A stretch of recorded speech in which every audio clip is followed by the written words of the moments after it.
Hello everyone and welcome back to the Horror Hut. Before you drift off, I thought it would be a nice idea if you can leave a comment to let me know where you are listening from. Right, let's get comfy and relax and let's begin. I have been doing deliveries long enough to trust the rhythm of the night, the app's soft buzz, the route popping up, the brief arithmetic of timing and tips. The car smelled of pizza grease and the cheap air freshener I'd hung from the mirror. New car, the tag promised, and my hands still had the warmth of the last order. It was a Tuesday, slow but steady. The road outside town hummed under the streetlights like a low engine. The order came in with an odd instruction line that made me frown. Leave inside. Client waiting. The address was on Maple Hollow, the little subdivision with the mailboxes that leaned like old men. The map pin dropped at a house we delivered to before, a neat bungalow with a porch swinging geraniums in summer. I hit accept and thought nothing of it. Leave inside meant the customer trusted you or the porch was safe. People put out tags sometimes. When I pulled up, the place was wrong in a way that registered first as a silence. No porch light, something I'd noticed before in 2 or 3 other houses and chalked up to economy or a burned out bulb. No curtain movement, no faint TV glow behind the shallow blinds. The mailbox sagged, its flag stiffer than I remembered. There were 3 newspapers folded on the stoop, still dry from last weekend, pages fanned like a small, complacent animal. The grass in the yard had the careful, untrimmed look of someone who either had just moved in or just stopped caring. My phone showed the ETA was immediate. The app's map pin had inside stamped in its little status bubble. I stood on the drive and checked the lock icon on my order screen, the delivery confirmation options waiting. My phone had 1 bar, enough for a call, probably. I should have called the number on the app. I dialed and heard a ringtone go through twice. Voicemail picked up. Hey, it's Maple Hollow Pizza. Your driver is outside. I left it short, efficient. No answer. The building felt like a photograph that had been left out in the rain, the porch lightless, the paint peeling on one corner like a paper strip. There were rational explanations I told myself while I crossed the lawn. Maybe the customer went out and forgot to cancel inside. Maybe guests were asleep. Maybe it was a mistake. I slid the pizza bag off my shoulder, the box still warm, perfumed with garlic and tomato.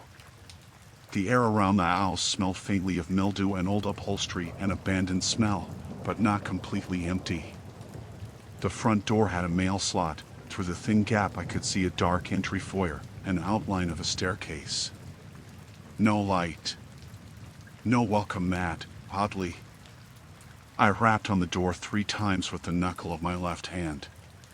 The sound was too small on the hush. After the 3rd knock, from inside the house, I heard the faint rustling of fabric like curtains moving, and then something else, a scrape at the base of the interior door. I supposed it was pets or settling pipes, and I told myself to be patient. Then a voice, muffled and oddly intimate, answered from behind the wood as if it were right next to the lock. Thanks, please leave it at the counter. The words were exactly the phrasing the app had shown me. Calm, domestic. Please came again with a small, precise ache. It should have been ordinary, a human voice in a human house. But the tone made the hair along my arms prick. It was too clipped, as if read from a script. And there was an echo I couldn't place, a second whisper layered under the first, out of time, like something beyond the plaster. I slipped the pizza through the mail slot, catching the edge of the box as it thunked onto the hallway carpet inside. The sound was small and domestic. Somebody would fetch it in a moment. I leaned my palm flat against the door, felt the warmth of the wood. Behind me, the street was empty and enormous, a watercolor pool of sodium light. I waited. Something moved in the doorway. Not a person, but the impression of motion, a shadow like a hand waving on the inside of the curtain. The voice said, "Thank you," and then, as if thinking of an afterthought, "Please come in." Doors unlocked. My rational brain toggled through sensible responses. Never enter a stranger's home. take a photo of the receipt, wait in sight. But curiosity is a small, sticky animal, and I had been up since dawn, driving on autopilot. I thought about the tip. Sometimes a little conversation got you a better rating. I should have left the pizza on the mat and walked away. Instead, I rapped the door again and called, "Hey, I left it inside. Are you okay?" There was a delay, then a soft sound like someone settling their weight. The deadbolt slid with a sound I can still hear when I'm too awake at night, a metal sigh. The door clicked inward an inch. The voice, closer now, a whisper right behind the wood, said, "Come in." "It's just me." I told myself to be professional. I told myself deliveries sometimes required a step inside to slide the order on the counter, to hand over a receipt. The do not enter rules we've been taught should have been bright neon in my mind, but these principles can be dimmed by exhaustion and the soft human need for approval. I turned the knob. The owl smelled like laundry left too long in the washer, sweet, sour, faintly fermented. The foyer was dim, dust motes spinning in the slant of streetlight through a window. The hall led past framed photographs hung in a row, smiling people at a beach, a small child with a crooked tooth, faces that were perfectly ordinary but unsettling because they were not the faces I'd seen on the app. The living room light was on, a TV screen glowed with a frozen soap opera. A couch faced it like a throne. There were empty coffee cups, a pair of reading glasses, a single shoe under the table. That shoe, mud-streaked, scuffed, looked recent. "Follow me," the voice said from somewhere deeper inside. "Just put it by the kitchen counter. I'll tip you extra." The kitchen door was ajar. Beyond it, the refrigerator hummed, its magna-cluttered door pale in the light.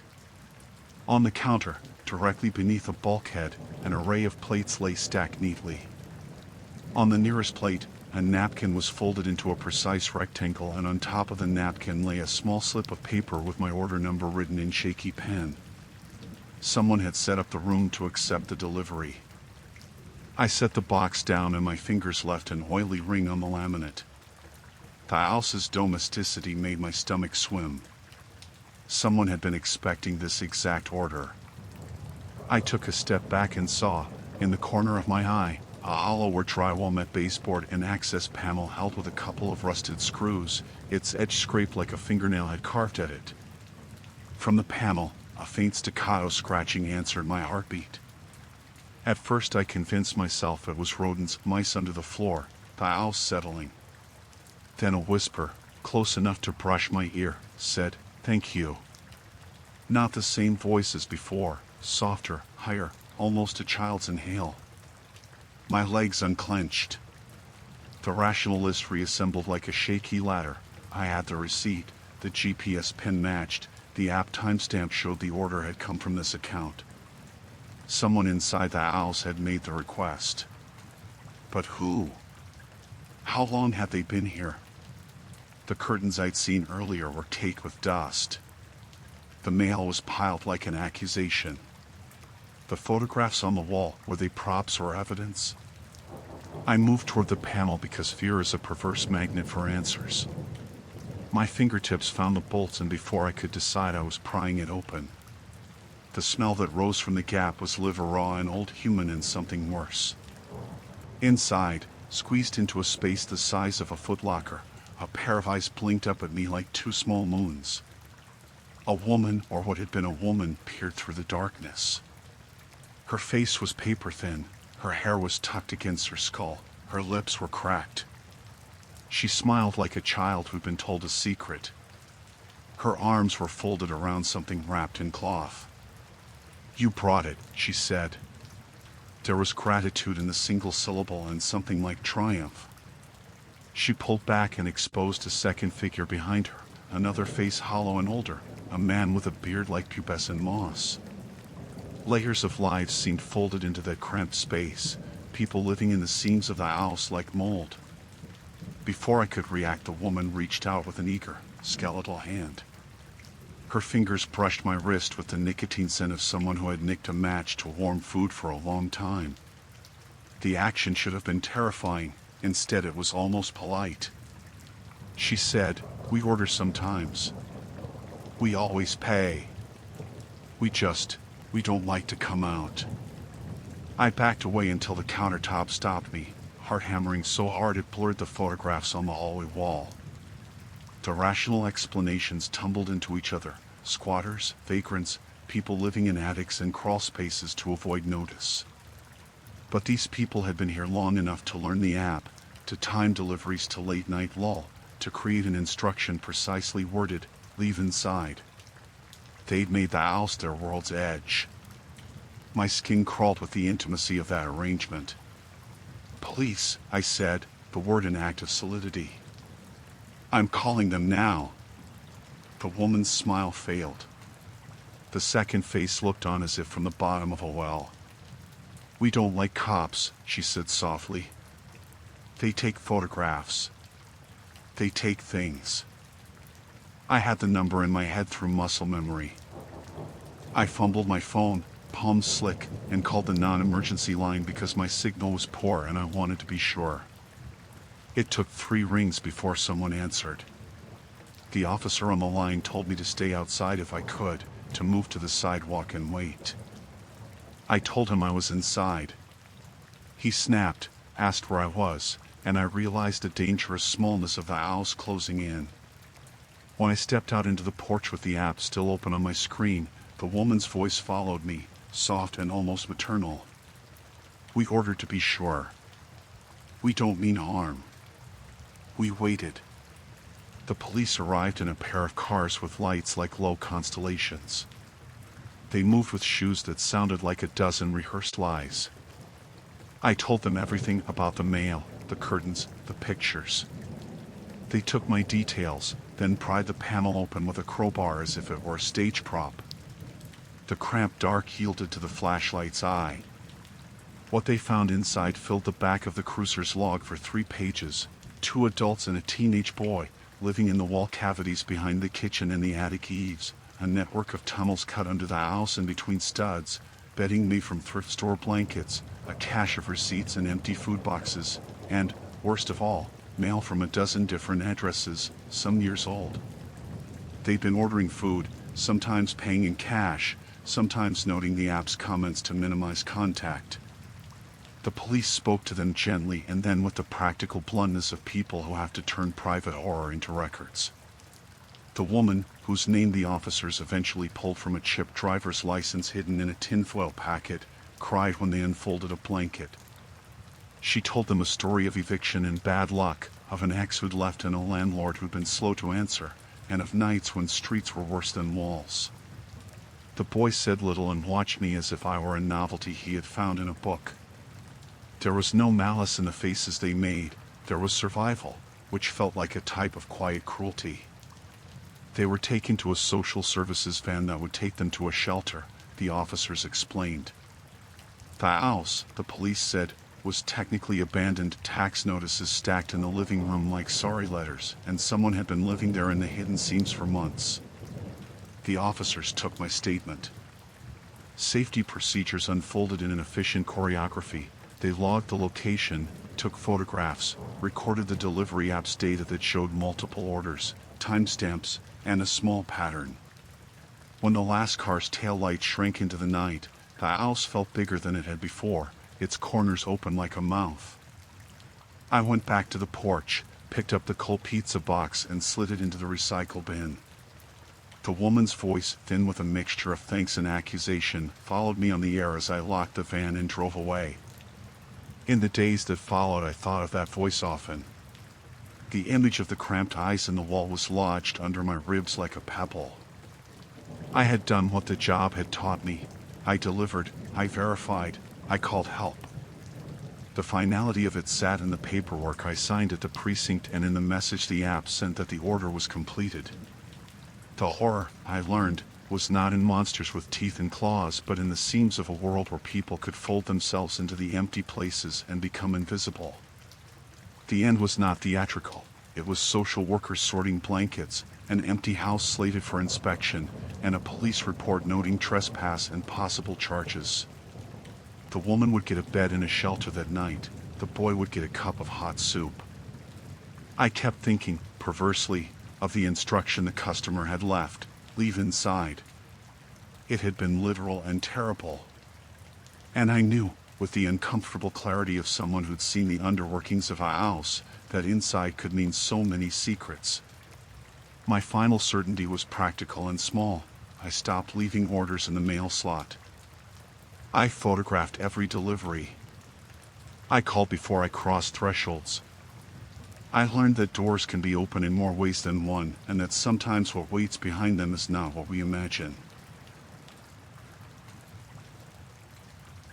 I pressed the elevator button without thinking. 3 floors, late, the office building quiet as a throat after a cough. The lobby smelled faintly of copier toner and lemon cleaner. A vending machine hummed somewhere beyond the glass doors. I rode up in a metal box with my briefcase on my knees, thinking about coffee and the sleep that would make my thoughts less sharp. He got on at the 2nd floor, a man in a wool coat, damp hair from a drizzle, the kind of man you might not remember 5 minutes later. He nodded when we made that little commuter note to one another: long day, sorry we're late, and stood with his back to the mirrored wall, hands shoved in pockets. He hummed under his breath, a rhythm like someone practicing patience. At first we were the evening's ordinary geometry, 2 strangers sharing 3 square meters. The elevator hummed, lights buzzing above, the tile smell settling into the small space. We counted the floors in the clack of metal, customary small talk sliding off both of us. He answered in monosyllables. I told myself he was tired, or nervous, or polite. I told myself everything I could because the world prefers to be sensible. Then, on the 7th floor, between a flicker of light and the soft click of the indicator, the elevator stopped. A shudder more felt than heard. The cab shivered like a small animal settling. The display went blank. The floor numbers froze at a green 7 that had the wrong mathematics of a dead thing. We waited. My watch said 6 minutes. The man's foot tapped a slow, deliberate tempo against the floor. He laughed once, soft, dismissive. Always at the worst time, he said. I hit the alarm. The button made a small mechanical ding and then nothing. I jabbed the phone for signal, nothing but one blinking bar, and the emergency line showed a red cross on the screen as if the building itself had been punished. The air grew warm and stale and too close. We tried to call security and the line rang out into an elevator-shaped nothing. Hours are small things when you're awake and waiting. They become long things when you're trapped. We watched the angle of the light change through the slit where the doors met and then did not. We spoke at first to while away the clock, where we worked, the weather, the small banalities people offer when they don't want to say anything true. He answered, but his sentences shortened. The tapping of his foot slowed to irregular beats, and the hum under his breath acquired bitterness. When 3 hours had taken the shape of a long, slow evening, the normality crumbled on the seam of a laugh that wasn't laughter. You know, he said without preface, I always carry things. You should too. There was no humor there, just a soft, precise statement. He reached into his coat pocket with a calm that made me aware of every hair on my arms. The movement was small and the world narrowed to the line of his hand. He turned his palm to me and opened it. A folding knife lay there, blade half exposed, catching the light with an indifferent coldness. I wanted immediately to manufacture every reasonable explanation: utility knife, fruit cutter, a tool for work. The mouth finds supply lines like a good officer in a riot. I told myself it was a tool for his trade. He saw the race of my thoughts and smiled, but it did not reach his eyes. People judge me, he said. They see a coat and they think a man. I learned a different way. If the door stuck, you need to be prepared. There was the faintest pocket of laughter in his voice, otherwise the room filled with the clatter of the building's breath. Rational thought is a kind of social armor. You name it and you put it on. I named: knife is for cutting rope, carpentry, opening boxes. It did little to stop the pressure in my throat. As hours grew teeth, he grew faster, less polite. He flicked the blade open and closed it with a sound like a small, dry clock. "You ever think about how easy it is?" he asked. He balanced the knife on his thumb like a man considering a lighter. The blade glinted. A small thing. A wrong person. A door that won't open. I tried to laugh. My voice was thin. "You're not serious." "Sometimes I think about the right time," he said. "Not for me, other people." "You don't know people." "I know how little effort it takes." The knife's edge traced a tiny arc in the air, and the reflection made a line across the mirrored wall, duplicating his hand until two blades hovered. A rational explanation was gone. Tread was a more generous narrator. It supplied motive, history, reasons I could not know. I tried to talk him down about families, about consequences, about the stupidity of making a complicated life worse, but he shook his head the way a man brushes crumbs off his sleeve. "You talk like somebody with a life," he said. "I used to."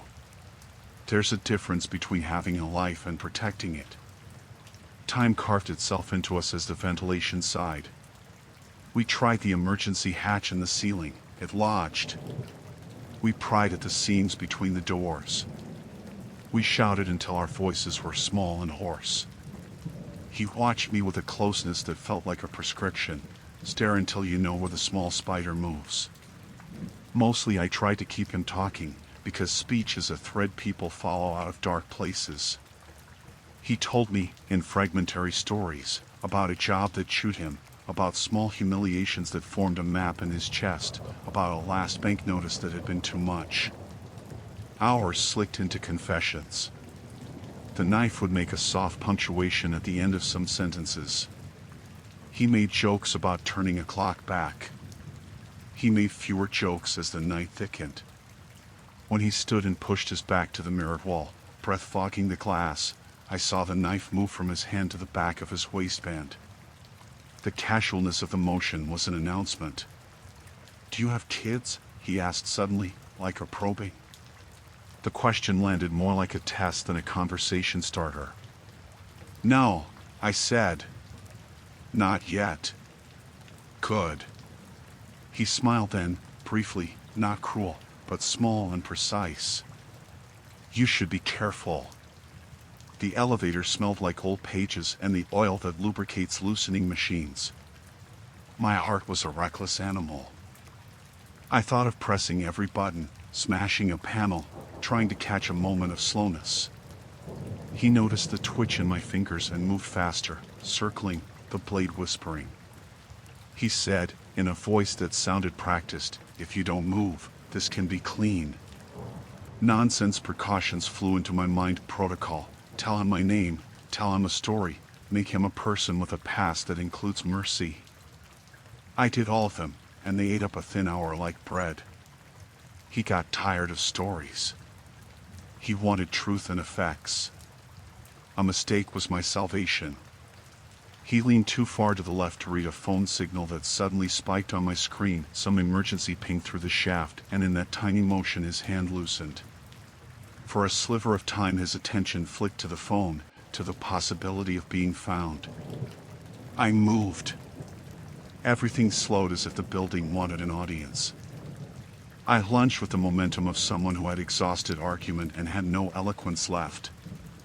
I grabbed his wrist. The blade flashed.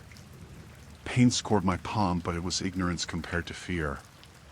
He lunged too, but momentum is democratic. He'd shifted to control, and in shifting gave me torque. We grappled, metal kissed bone. The knife clattered to the floor and slid under the panel where the lining met the door sill. We clawed. Metal screeched on metal. I remember my breath like a kettle on a low flame, a sound I wanted to stifle. With a desperate shove I pinned his shoulders against the mirrored wall, my free hand angling to find the blade's path. The blade cut my thumb when he jerked. Blood warmed the air in a smell that made everything very, terribly close. Somewhere, like a deus ex machina of municipal patience, there was a click. A sound not unlike relief, power returning, the elevator's hungry motor testing its teeth. The display flickered. The light steadied like someone reinserting a plug. The doors, obedient to circuitry and contempt, sighed open. We were a tangle of limbs and breath. I kept pinned until security personnel flooded the shaft, lights, voices, gloves, and a small, efficient clatter as someone read him his rights. He looked at me as if surprised to see another person still breathing. The knife lay on the threshold like a small, shameful thing. They took him away along with an ambulance for my aunt. His name, when the officer said it later, was a grid of other names, a record of petty crimes and a recent escalation. I learned he'd been on watch lists for volatile behavior. I learned the building's alarm had been glitching. I learned a dozen inconclusive things that used to be explanations for why the world was not all monsters. He would stand in a courtroom, and his anger and the knife and the hours would be parsed into charges. The ending was a bureaucratic kind of mercy. I survived. I left the elevator with a bandaged hand, a hospital wrist splint, and a card that said "You did everything right," a phrase that tastes like antiseptic. That night the building fixed the alarm. The company sent emails about safety protocols. I filed a statement. Sometimes, late, I relive the small animal mathematics of it, the second his hand loosened, the exact angle the blade took, the way the light died and came back. I still flinch at the click of a folding knife in a pocket. I rebuilt reasons and sensible narratives for days, because survival wants handwriting that wasn't panic. But the truth is simple and ugly and decisive. A stranger with a weapon decided to see if I would be collateral. I decided to move. Hours had stretched thin and mean, but they ended when I chose a moment and acted. The elevator doors opened. He went to a cell. I went to a hospital. I bear a pale scar across my thumb, a tidy, conclusive line, and the memory of a man's smile that never quite reached his eyes.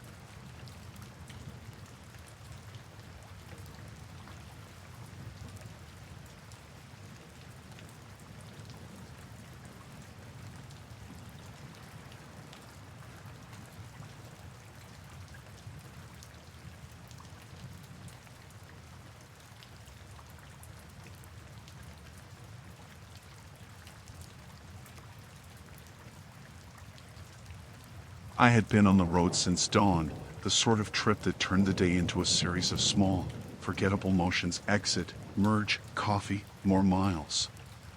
By late afternoon I wanted nothing more than to shave off a few minutes and follow the GPS's smudged shortest route.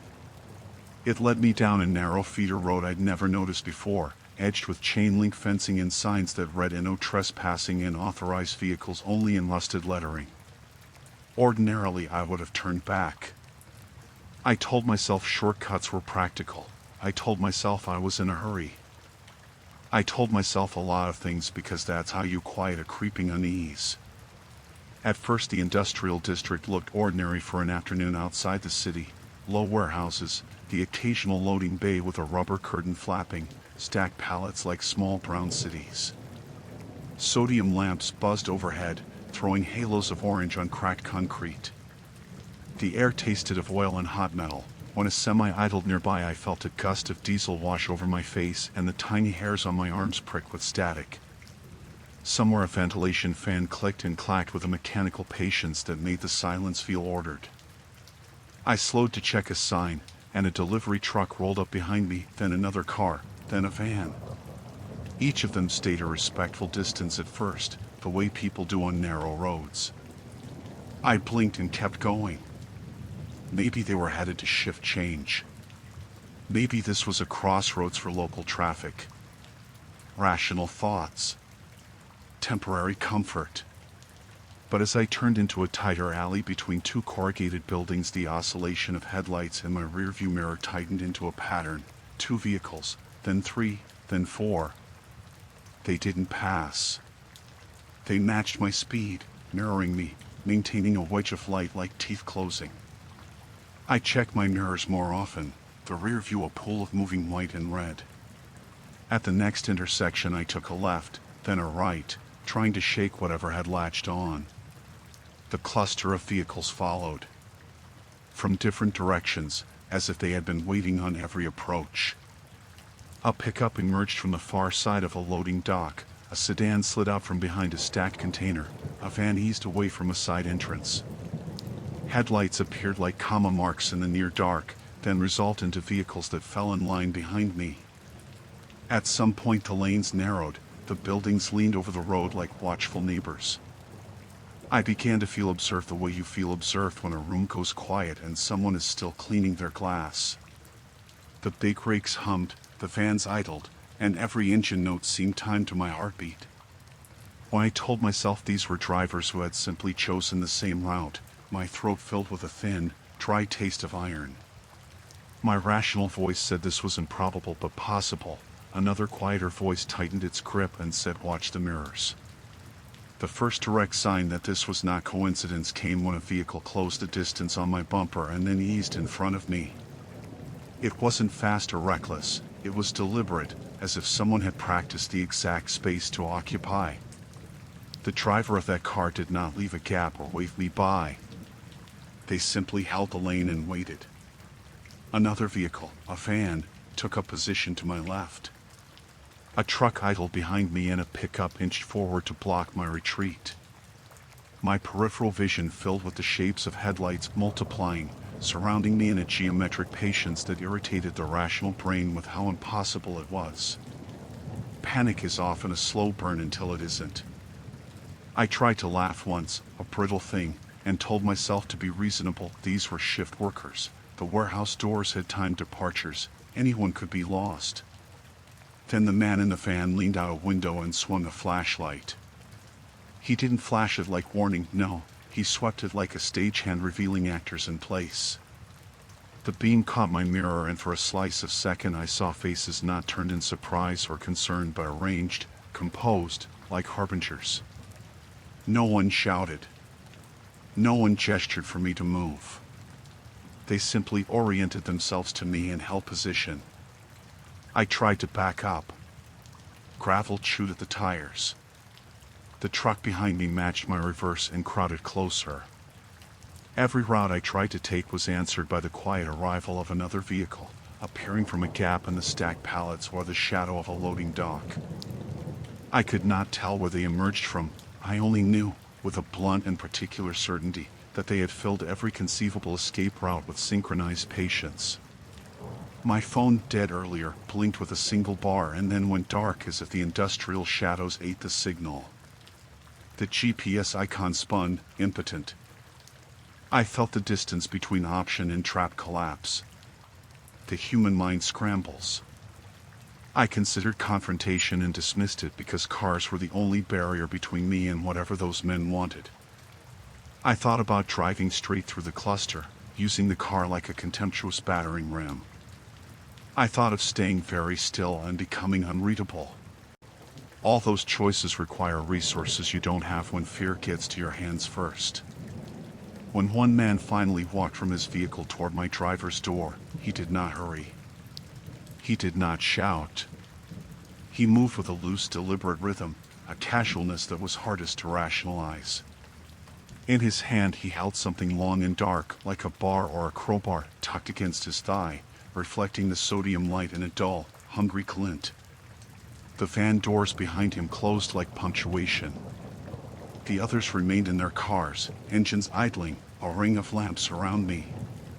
He stopped at the driver's side and tilted his head as if listening, not for words but for tone.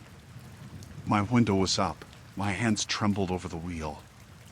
He tapped the metal of my door with 2 knuckles, 3 small, soft sounds, and said, as if reciting a courtesy, "You took the wrong way." There was 1,000 ways to answer. I tried the easiest one. I couldn't have known. I muttered something about detours and GPS and apology. He smiled without humor. "Everyone owes," he said, and his voice folded into the engine hum like a second bass line. The phrase had no context, but it hung in the air like a claim. I threw the car into drive and lunged forward.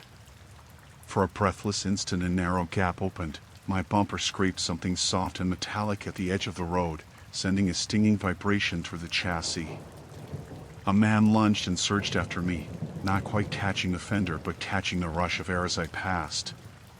The ring of headlights followed, 10 reflections, 20, as though the industrial area had leaked a dozen more unlit cars into the alleys. The stench of oil and hot rubber and acetone punched at my face. I didn't stop. My tires shredded on concrete turned to gravel. The car shuddered, but it kept going. I smashed through a chain-link fence where the road bent toward the freeway, metal protesting in a scream that sounded like a distant animal. I saw the sign for the highway as if through salt in the eyes and steered toward it like a thing hoping for rescue. On the on-ramp I looked in the mirror. The parked cars and men were not there. The road behind me was a flat, ordinary sprawl of warehouses and stacked pallets, empty as if they'd never been. My hand shook so badly I could barely hold the wheel. I took the first exit off the interstate, pulled into a 64-hour truck stop, and sat in the car for an hour, engine idling, counting my breath until it steadied. I reported it at the police station in a voice that sounded small even to me. They checked the logs, called nearby yards, radioed the precincts. No clusters of cars were reported. No missing persons. No one on any camera in that industrial strip had unusual activity. A patrolman told me sometimes people get spooked on unfamiliar roads, sometimes memories mix with fear. His radio crackled commuter nonsense. He handed me a card and recommended I drive more cautiously. I drove home on the main roads after that, avoiding shortcuts like superstitious gestures. The neatness of the answer, my escape, my breath returning, the men gone, was both relief and accusation. I'd been seen, followed, nudged. I had escaped by the slimmest margin and no one could file the right form for that. The shape of what had happened remained sharp in my memory, the choreography of headlights, the way vehicles arrived from different directions as if the lots themselves breathed them out, the man who tapped the door and said I owed. Weeks later, when the city moved on and the world forgot the night, I found 3 long scratches along the passenger side of my car where metal had pulled against paint. There were small flecks of yellow paint in the grooves, sodium lamp pigment, I realized, and only then did the memory coagulate into a simple, terrible truth. I had driven into a place where someone kept not one vehicle but many, and where the act of following from every direction was not accident but design. I had survived. I had my car. I told the story because survival needs witness. I will not take that shortcut again. And if you think shortcuts save time, remember, sometimes the shortest path goes through people who already know how to arrive from every direction. I had been driving long enough that the highway felt like a memory I could reach for and pinch between my fingers. It had been a simple day, errands, a late lunch, a detour sign that promised a faster way home, and by the time the sky went sour with evening I was already impatient, willing to trust any shortcut that threatened to shave 10 minutes off my route. The GPS barked and recalced as we were redirected onto a narrow street that wound between warehouses and backyards. At first it was ordinary. Cracked pavement, a single flickering street lamp, laundry hum on a line that moved like a slow metronome. I told myself the city had neighborhoods like this, forgotten, useful, and that I had simply stumbled into one. Rational explanations felt like ballast. I kept going. The lane narrowed until it became an alley. Chain-link fences scraped my mirrors, trash compactors slept at the edges, a neon sign buzzed intermittently down the block. I saw the wrong turn as a momentary misstep, the sort of thing you shrugged off. There was room to swing the car around. I told myself I'd do a 3-point turn and be gone. I could already see the highway's orange halo in my mind. As I eased forward to make the maneuver, the alley ended in a rusted roll-up gate an arm's length across. It was a dead end, not in any map I'd ever studied. The gate's padlock hung loose like an eye. Beyond it, the backs of buildings were stacked like the ribs of something dead. I put the car in reverse. That's when I heard the footsteps. At first they were nothing, small, uncertain, like someone shifting their weight. Then a flashlight winked against the gutter and settled, a bright star in the dark. A man stepped out from behind a dumpster and into the beam. He was ordinary in the way ordinary things were worst. A heavy jacket, hands in his pockets, boots with mud on the toes. He did not shout. He did not smile. He walked toward the rear of my car and waited, the light rigid in his fist. Another light answered, then another. The flashlights crested the fences and moved like small moons across windows and security cameras, hitting my rear view like nails. Shapes slipped out of doorways and between bins with the same slow deliberation. They came without hurry and without noise, a dozen of them, then 2 dozen, then more, until the alley was ringed with pale faces and mechanical beams. I told myself it was some kind of neighborhood watch. I told myself they were odd but harmless. It was a script I read because the alternative required too much violent possibility. For a few breaths I tried to catalog how many. Do any of them call out? But rationality began to fray under the pressure of their attention. Their light made the space between us a stage. I was the last actor who hadn't yet spoken my line. A voice cut the quiet. "You wrong way, friend." It wasn't accusatory. It was a statement without either kindness or contempt. A man near my passenger door tapped the hood with 2 fingers. The sound was small and unremarkable, but it landed like a verdict. I tried to laugh, sounded like a dry cough, and told him I'd turn around. He tilted his head and the flashlight painted his face in a way that made his eyes unreadable. I put the car in drive and eased forward toward the gate, reasoning that maybe it would lift, that this was some maintenance crew, that they would step aside when they saw the headlights gather. The engine's soft protest died mid-roll. The car lurched and then stilled. The dashboard readouts flickered, like a living thing taken aback. My foot pressed the pedal and felt the hollow slack of the brake beneath it. The whole machine had become stranger than a machine should be. A narrow, adult hand, callous knuckles, touched my passenger door and then moved along the metal as if feeling for dents. Another hand tapped the tail light. The flashlight beams were not searching for me. They cataloged the car, paint, license plate, the sticker on my bumper that advertises a neighborhood church. They looked, and they took notes with their eyes. I tried the horn. It sounded small and distant. No one flinched. Instead, they changed their spacing, moving in a slow, controlled motion to fill the small gaps between bins and dumpster doors. My exit back the way I come shrank under their bodies. They had a choreography, 2 abreast, then 3, then columns forming from shadow. I watched a man cross from one side to the other as if tracing invisible marks in the dirt. When he reached the center, he lifted his hand and the others halted. The movement had the accuracy of practice. My hand shook so badly I couldn't hold the wheel steady. I counted rational things, numbers, distances, the geometry of escape, but the calculation failed against the simple fact of their presence. They were not interested in my explanations.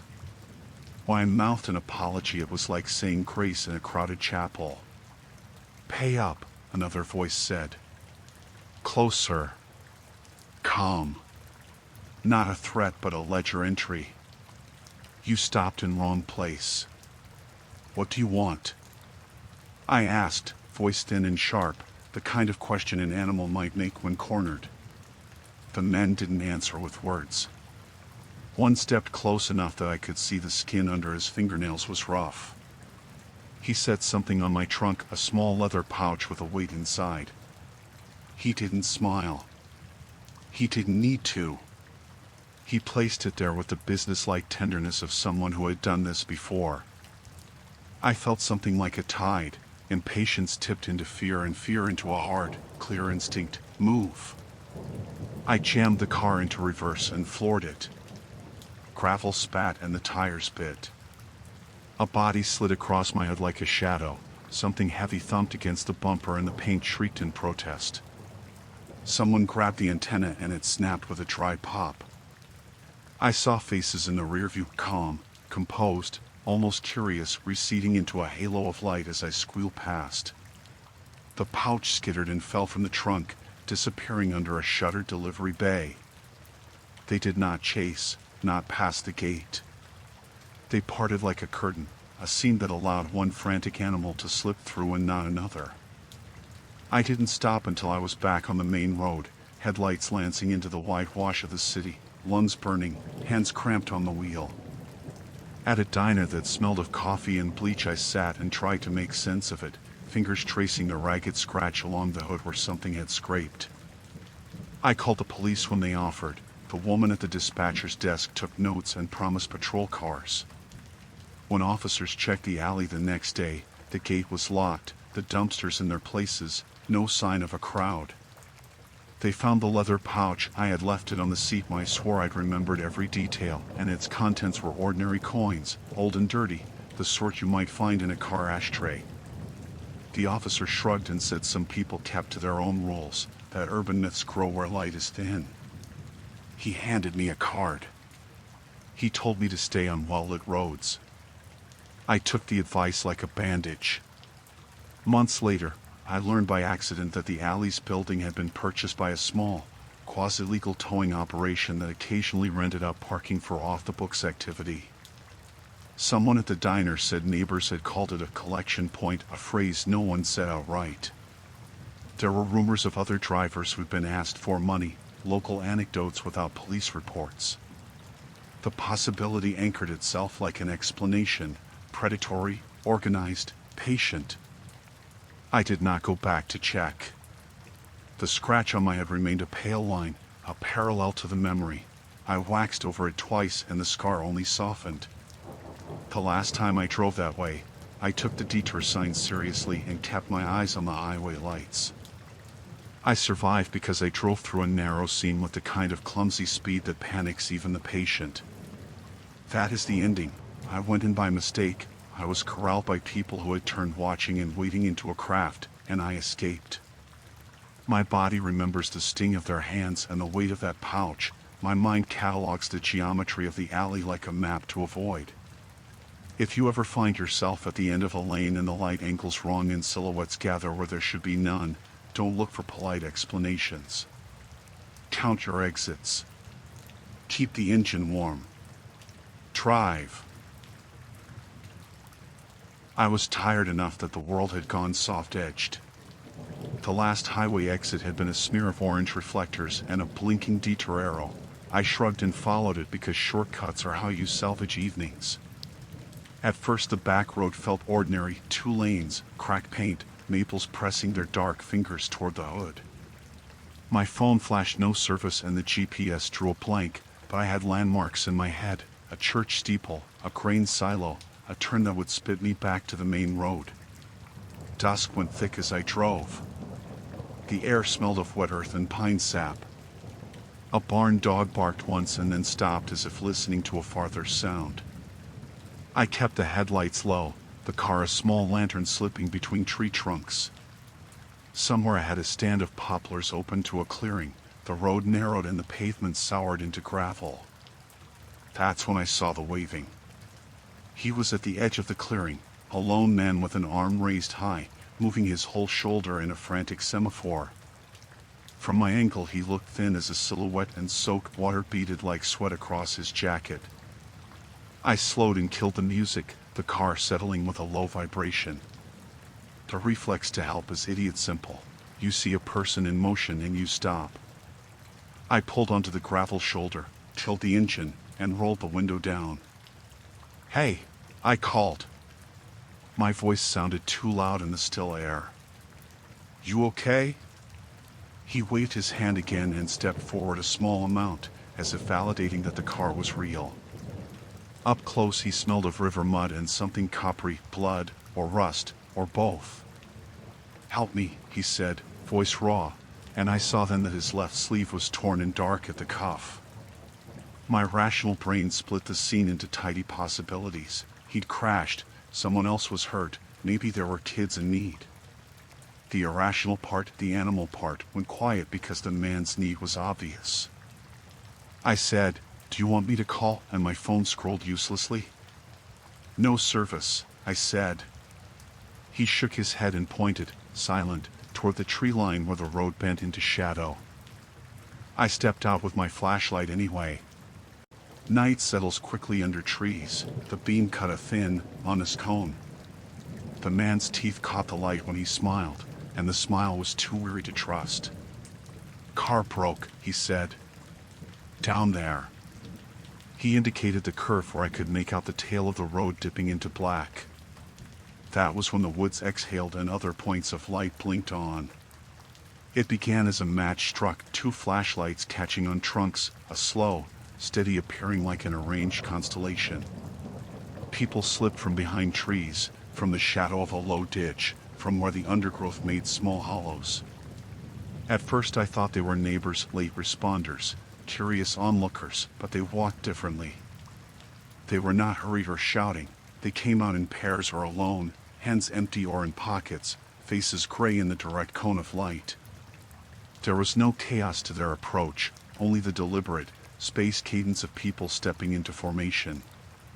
The rational scripts tried to run, perhaps volunteers hunting a lost hiker, perhaps a search party, perhaps a funeral procession gone astray. None fit right. Their mouths were closed. Their eyes had the flat focus of people who had rehearsed stillness. One by one they closed the ring around my car, 10, then 20 people circling so the beams of their flashlights cut across the hood and through my windshield in pale lines. My throat had gone dry. I moved back toward the driver's door and felt suddenly like an actor who'd missed his cue. The man who had first waved at me stood a yard away, hands shoved in his jacket, looking not at me but at the horizon my headlights implied. He said nothing. A woman near him tilted her head and the flashlight picked her cheekbone clean. Her mouth was a thin line. Their breathing was ordered. It seemed choreographed to not startle the night. I told myself aloud, practice sentences you utter to buy time, that I would drive slowly through, that people would step aside. I fumbled with the keys and felt my hands betray me with a tremor I didn't own. The engine answered, but when I slipped the car into gear the wheel juddered against gravel as if someone had shifted the road beneath it. The first man stepped forward, very slowly, and lifted a hand not to wave, but to tap the roof of my car with the butt of his fist, a precise, dry sound. "Phone," he said, voice close enough now that I could smell the river on his breath. "Pay what you owe." It should have been demand and I should have been able to answer with the exact amount of denial. I had no idea what he meant. Instead, my rational thoughts unraveled into fragments. Why would help demand payment? Why silence? Why the formation? I glanced past the headlights into the trees and saw more movement, figures shifting like reeds.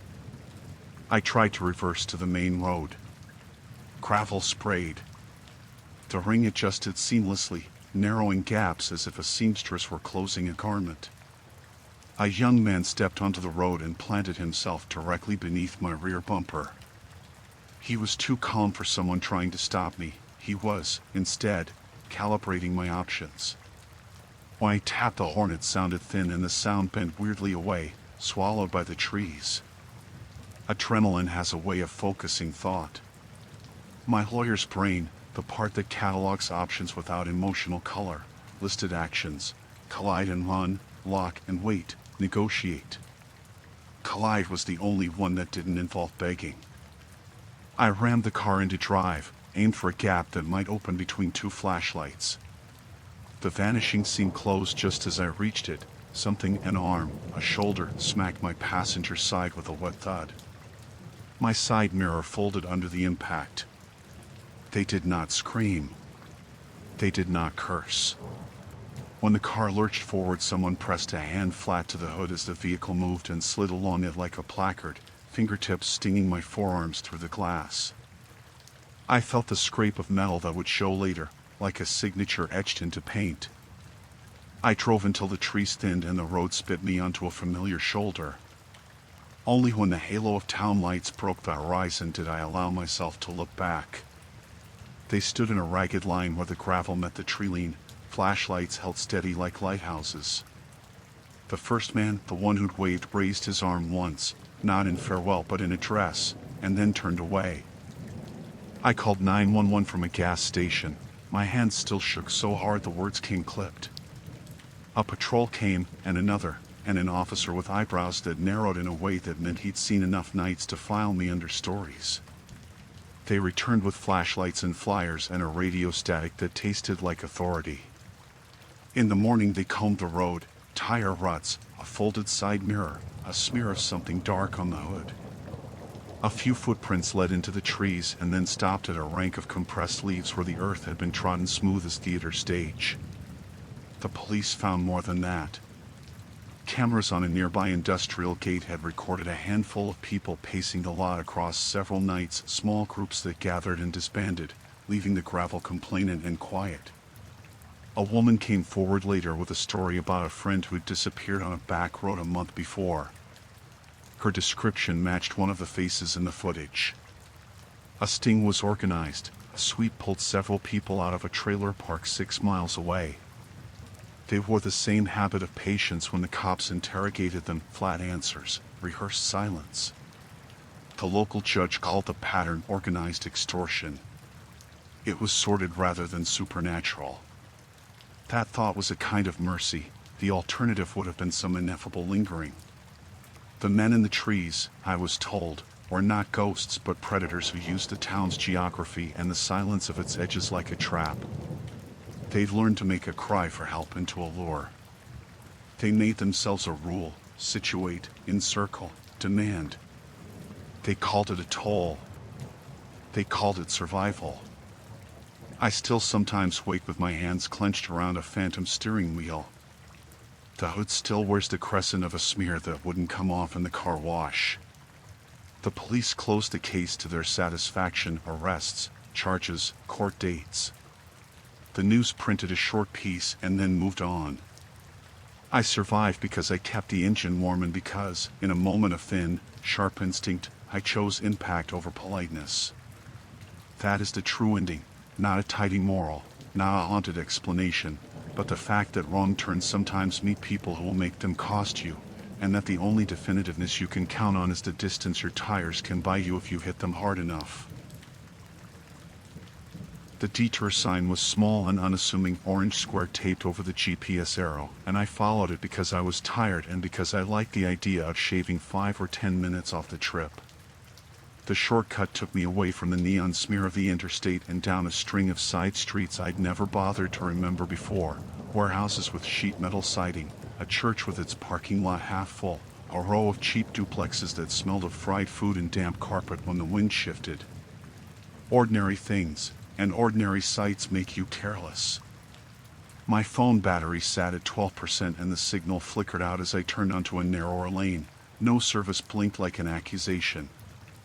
I pulled into a gravel lay-by beneath a rusting street lamp and killed the engine to consult the paper map I kept in the glove compartment, a limp rectangle I'd once promised myself I'd never need. The night pressed close, the lamp above me sputtering and making the street's shadows look like they'd been brushed with oil. I had intended to be quick. The map was the sort that smelled faintly of newsprint, the lines of the county like little rivulets. My fingers brushed the crease where a fold had cracked. The metal taste of anxiety was already present in my mouth. As I leaned over the map, my phone gave a soft, final click and died. The last numbers on the screen winked out like embers. I told myself my route, said the street names under my breath, traced the road with my thumbnail. There was a human comfort in small truths. I knew the way, or I would find it. The sound came then, soft, too discreet to be anything but deliberate, the whisper of a seatbelt being fastened, the faint clack of metal. I looked up without thinking and saw through the rear window the silhouette of someone lowering themselves into my car. The motion was as quiet as a shadow folding. For a fraction of a second I thought it was a child playing at stealth. Same possibilities stacked themselves like dominoes: prank, mistake, a friend from college with a cruel sense of timing. The person moved with an ease that made my skin go cold. When he buckled the strap, I heard it click, and the sound landed in me like proof. I stood up too fast, the map fluttered to the gravel, and the flashlight from the street lamp left my hands in a useless halo. He reached for the dash, fingers long and steady, and in that small, effortless motion he stole my agency. "Hey," I said. It came out unnecessarily soft. The man did not turn his head immediately. He didn't need to. The interior light bled a weak red from the dome and made his face a smear. When he finally looked at me, there was a small, patient smile that did nothing to reassure. "You shouldn't leave your car running," he said, as if chastising a neighbor. My rational mind sputtered. Maybe he'd mistaken my car for his, or maybe he was drunk and intended only to warm the engine. My rational mind is good at building fortifications of reason when I most need them. My phone's dead." "I'm just checking the map," I said, moving sideways, palms up, the universal human gesture for non-threat. He glanced at the map lying in the dirt, then at the phone on the passenger seat with its blank face. He locked the car with a key I couldn't see. The noise, small, absolute, confirmed what my skin already knew. This was not a mistake. "Close the door," he said. The voice was ordinary, low, and precise. Behind him, the world narrowed to the faint rustle of the grasses at the margin of the lot and the distant leak of a highway somewhere I couldn't see. My hands were too slow. I had no weapon beyond the map and a half-empty water bottle. I thought of throwing the map into his face, of slapping at the steering wheel the way you might try to stall a flow of water. I thought of all the films and overconfident fantasies I'd once stored up, and none of them fit the moment. He was already doing the thing people do who have rehearsed intimacy with a place. He scanned my glove compartment, found the registration, folded it back into its envelope, and slid the small slip into his pocket. Efficiency has a vocabulary. Dust a hand for prints, pocket the evidence, remove the option. "You don't want to make this hard," he said. "Give me the keys." That was not a question. 100 rational explanations evaporated at his tone. The idea that he had been following me, waiting for a place where the asphalt widened and I would be distracted, settled like dust in the air. The map under my fingers crinkled like an old animal. I reached for my keys with trembling fingers. They felt too big in my hand, heavy with normality. He leaned forward and placed his palm over mine, a containment more than a grab. His skin was cool and smelled faintly of machine oil. "No sudden moves," he murmured. It was not really a warning, it was a ledger entry. I tried bargaining, the way you do when all options are bad. "I have cash," I started. "I can call." The phone lay dead, mute and useless. Behind his shoulder a figure moved, soft, silent, enough movement to remind me that he was not alone.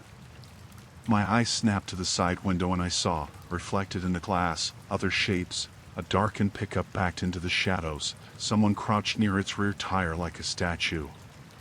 The lay-by had a dozen hiding places, and each one conspired to make me a small thing in a large clan.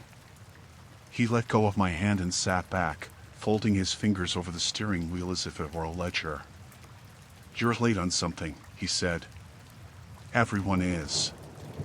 There was a peculiar civility to his tone, as if we were reading the weather together. Panic is a loud animal. I heard it throttle in my ears. My chest worked, my vision narrowed to the bright blue of my car's blinkers and the way his knuckles whitened where they rested on leather. Then the man did something that felt like theater. He reached into his jacket and withdrew a thin, black radio. He pressed a button and spoke a phrase so neutral it cut under me. It was a signal, and somewhere in the dark others answered with the rustle of movement. "Stay," he said into the radio, then turned back to me. "We'll be quick." He lasted a heartbeat more as a nurse in my fantasy. Then he turned the key, and the engine answered with a healthy, legal life that made the whole car seem suddenly malevolent. The crackle of the dome light hit the windows and outlined faces beyond the glass. 2 more men, 2 more shapes, stepping forward with the casual, rehearsed calm of people who have done this before. This is the point where the rational mind tends to note the ways out, slam the door, run, scream. But my options had already been banded. The doors locked with an unceremonious electronic tick that sounded to me like a judge's gavel. I did the only thing that did not require courage, only a small, selfish clarity. I climbed into the passenger seat, because staying outside meant being a target walking into a plan. His smile was thin when I did. He tossed my keys onto the passenger side and watched me pick them up. His eyes were flat, predatory in the reserved way of a man who counted the pace of a world in invoices. "We take people's cars sometimes," he said, as if explaining weather patterns. "You should watch where you stop. Night is a long place."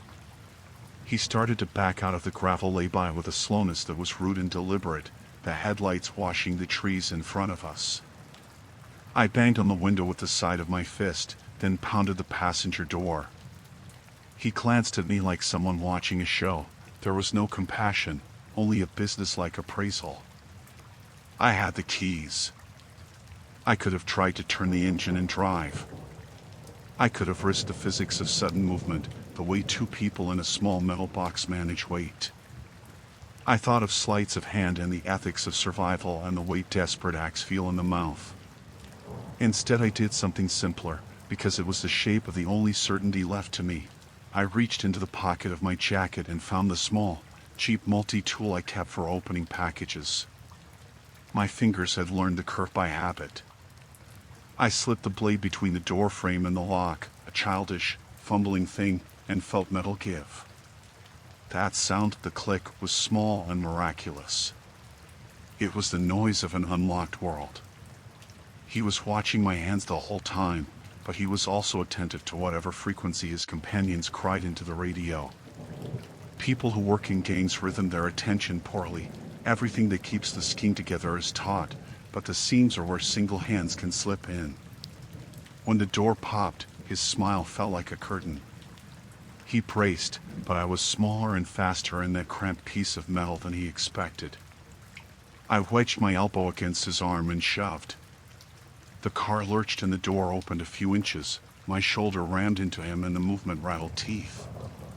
He reached at me, an animal motion, and I shoved harder, the car bumping along the gravel as his weight shifted. The radio spurted and a voice barked, not words I understood, but urgency threaded through. From the corner of my eye I saw headlights flaring as someone ran from the trees. Someone else had decided to come the other way. I hit the road barefoot, the gravel biting my soles, and ran until my lungs burned and the hill refused to give me speed. I ran toward the orange wash of the highway and the cadence of other drivers, and the sound of my own breathing became a thing I could count. A truck screeched, a man leaned out and shouted, and the world refolded into ordinary motion. I was shaking, my palms raw from the door, my jacket torn. I told the police who I could descriptions of faces that accrued like small facts and watched them write and nod with the professional calm of people who have cataloged similar evenings. They found the car 3 days later, abandoned at the far edge of a lot, doors open, my radio tuned to nothing. The registration had been run through a dozen hands. There were fingerprints on the dash that didn't match mine.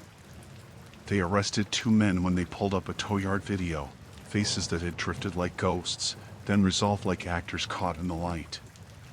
Papers signed, charges pressed. The police called it a ring, an opportunistic operation picking people who stopped to check maps or call home. I kept the dent where his knee had hit the glove compartment as proof on my car's interior, and I kept the smell of engine oil in my nostrils for a long time.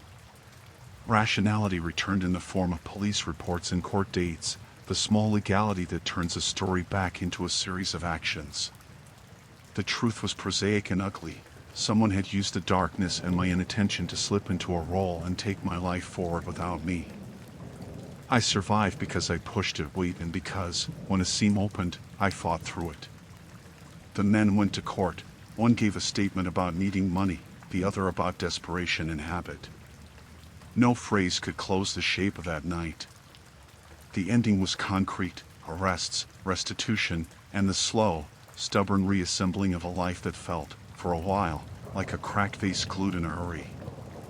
If there is a lesson, it is not a moral trite enough for a billboard.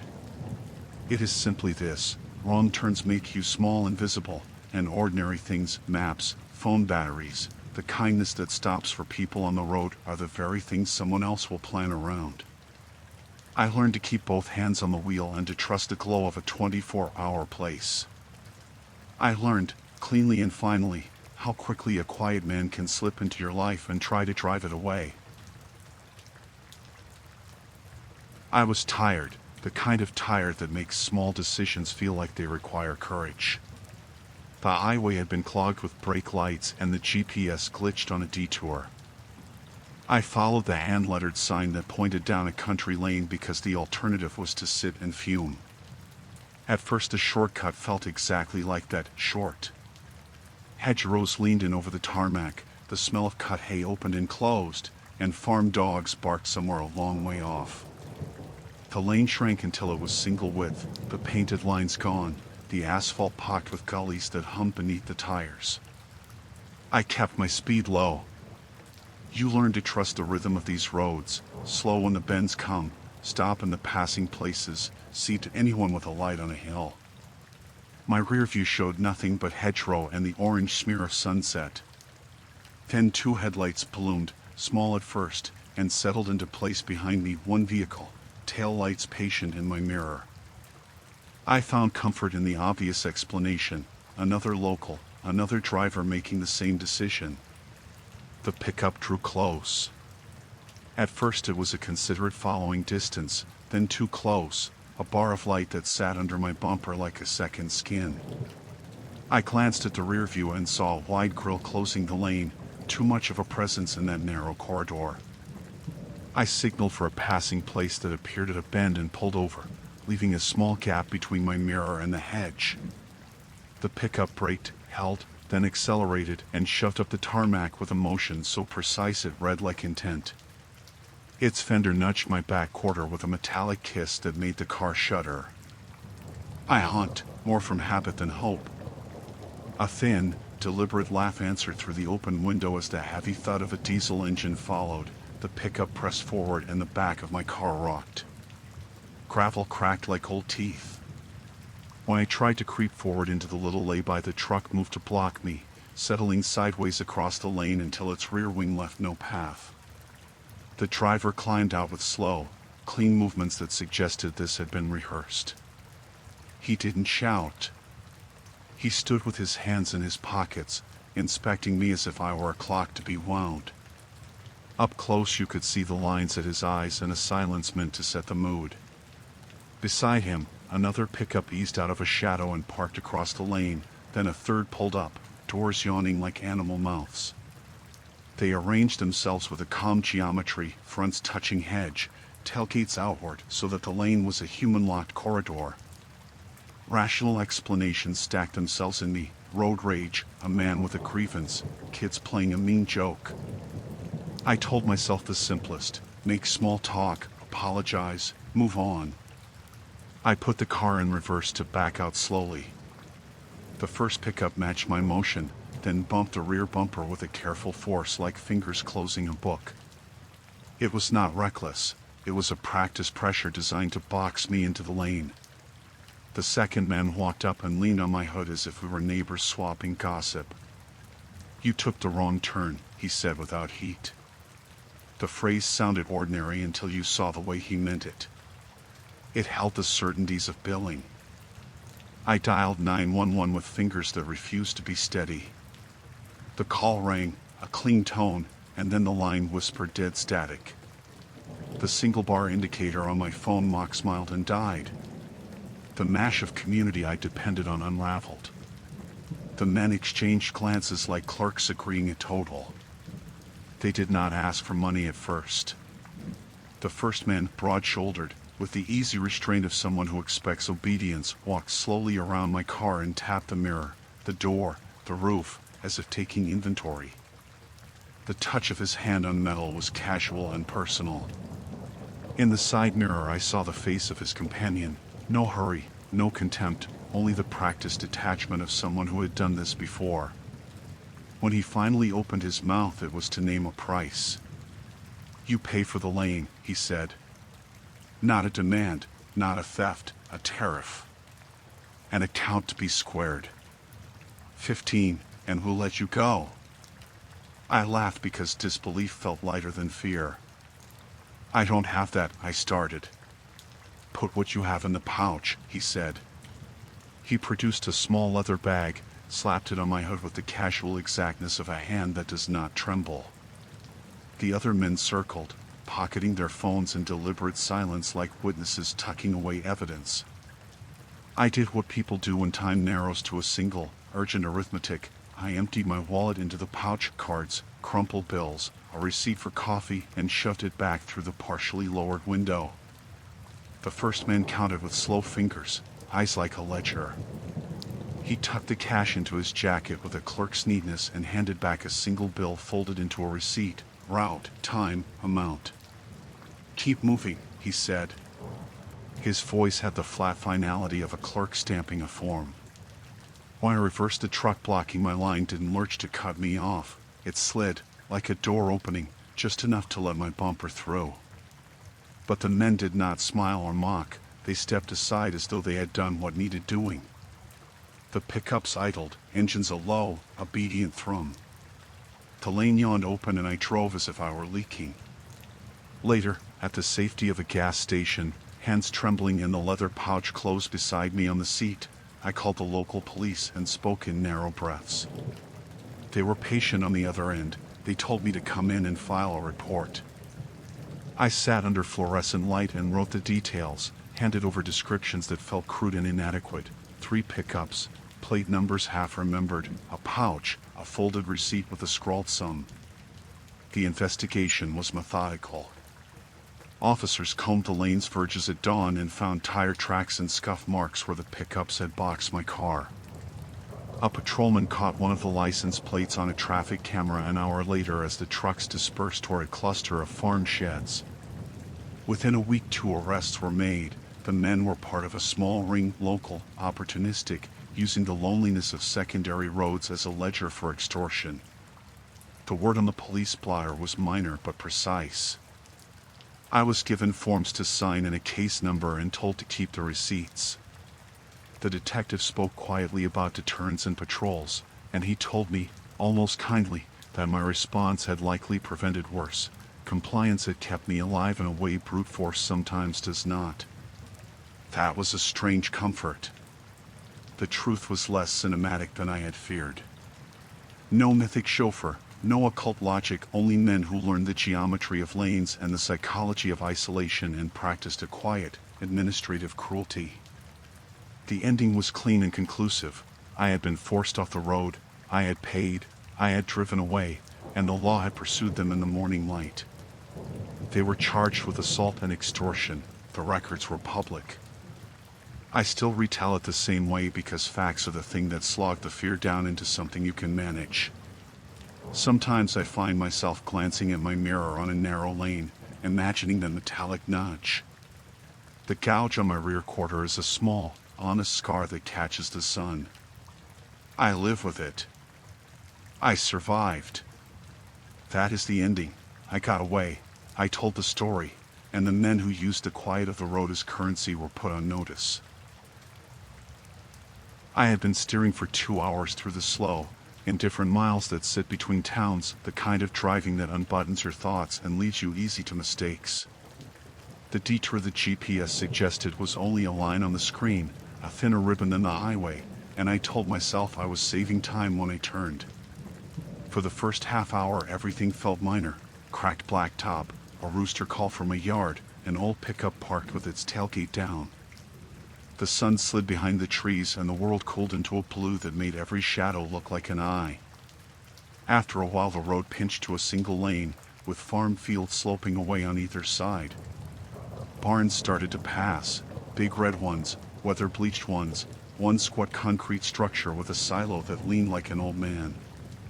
The barns kept repeating in a way that made my stomach tighten, not the exact barns, but the same small details cropping up over and over: the sagging porch swing at the Mitchell place, the missing plank by the eastern door of the Turtle Barn, the barbed wire loop hanging from a post like a question mark. I shrugged it off as exhaustion. GPS errors loop roads sometimes. People build their houses in grids, and I had driven a square without noticing. On my third pass, the first person stood in a barn doorway. He held himself like a nailed board, feet planted, shoulders rigid, staring at my headlights as if they were a thing that could be studied. He wore an old coat and a hat pulled down, and his face was pale in the light. When you are alone on a road at dusk and someone appears, your reflex is the same as a dog's: you look for what they need. I slowed and flashed my brights, mouthed "You okay?" and felt like an idiot when he didn't move. He simply watched me, unblinking. I told myself the sensible things. He was a farmer, perhaps checking animals. Maybe he'd seen a break in a truck. It made sense for a while. Then, on the next loop, there was someone else in the doorway of the concrete barn, a woman this time, and on the loop after that a boy, arms folded, chin up. Every barn had someone in it. Each person stood in the same rigid way, like a sentinel. Not one of them waved, not one of them called out. Their attention was all aimed at the lane. I tried to keep my voice small and practical. "Anybody need a lift? Do you need me to call someone?" My phone, of course, announced no service. The map in my lap was a folded island of ink that meant nothing out here. Rational excuses piled up: maybe a local festival, a charity drill, and then the facts pressed in. My mirror showed the same stretch of road, repeatedly, and every time the barns returned they had a person framed in their doorway. There were no cars parked. No lights on inside. Only those faces in the threshold, waiting for me. A chill tracked along my forearms. I tried to turn onto a side lane I thought would lead back to the highway. The road angled but spat me out like a pool ball ricocheting off rubber and wood. I drove harder, as if speed could disassemble the circuit. The barns and the watchers held their places and seemed to lean forward a degree. Their faces took on detail in the sweep of headlights: a hollow near a temple, a scar down the cheek, the small, awful clarity of eyes that do not blink when you expect them to. Panic takes shape slowly. First you try to be reasonable. I parked and wrote down the names on a mailbox, trying to anchor place to word. I stopped at a farmhouse with a light still on and knocked. No answer. The lamp above the porch hummed steadily, shadows pulled under the lip of the roof. I stepped back to my car and the road was full of barns again when I looked up, as if the world had folded and stacked itself differently while I counted my breaths. By the time the hour mark arrived, the rhythm was a drum. Each circuit drew more watchers into the doorways. Their numbers multiplied like a pattern emerging on a loom. They did not move off the threshold. They did not shout or wave me away. They made no sound. It was their silence that was loudest and organized, earned hush that felt like a thing trained into muscle. I told myself the police would understand me if I could just get out of that circle and reach them. I found a number and dialed, and for a moment the phone held a connection, a woman's voice asking for location, then it fizzed into static. The line died like a candle snuffed.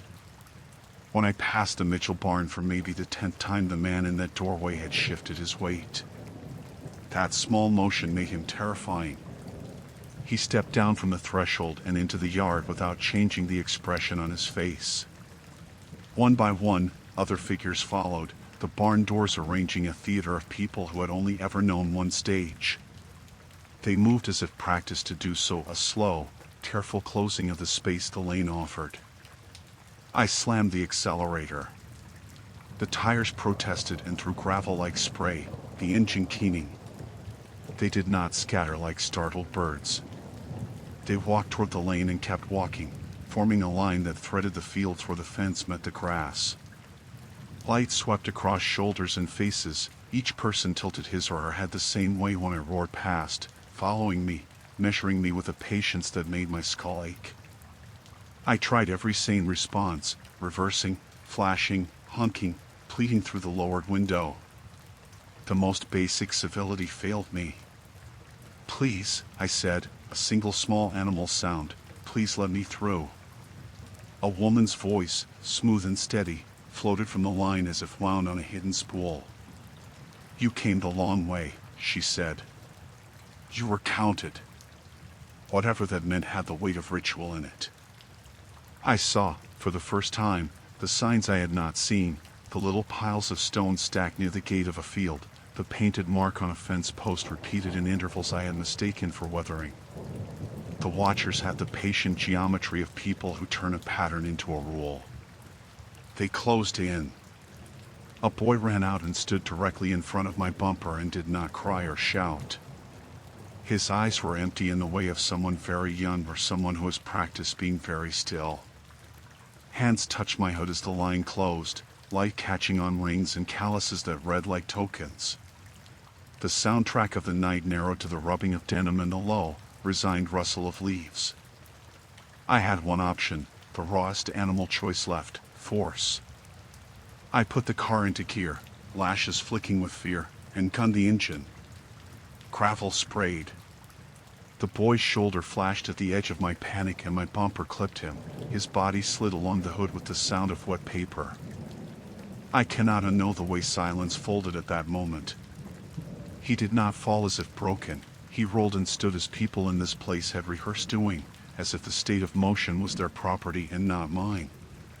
Someone touched the hood where his body had passed, felt the metal as if checking the temperature of something that had belonged to them. I kept driving. I passed fields that had been quiet an hour before and now held rows of watchers in their doors. The same faces turned to follow me until I was a moving point of light.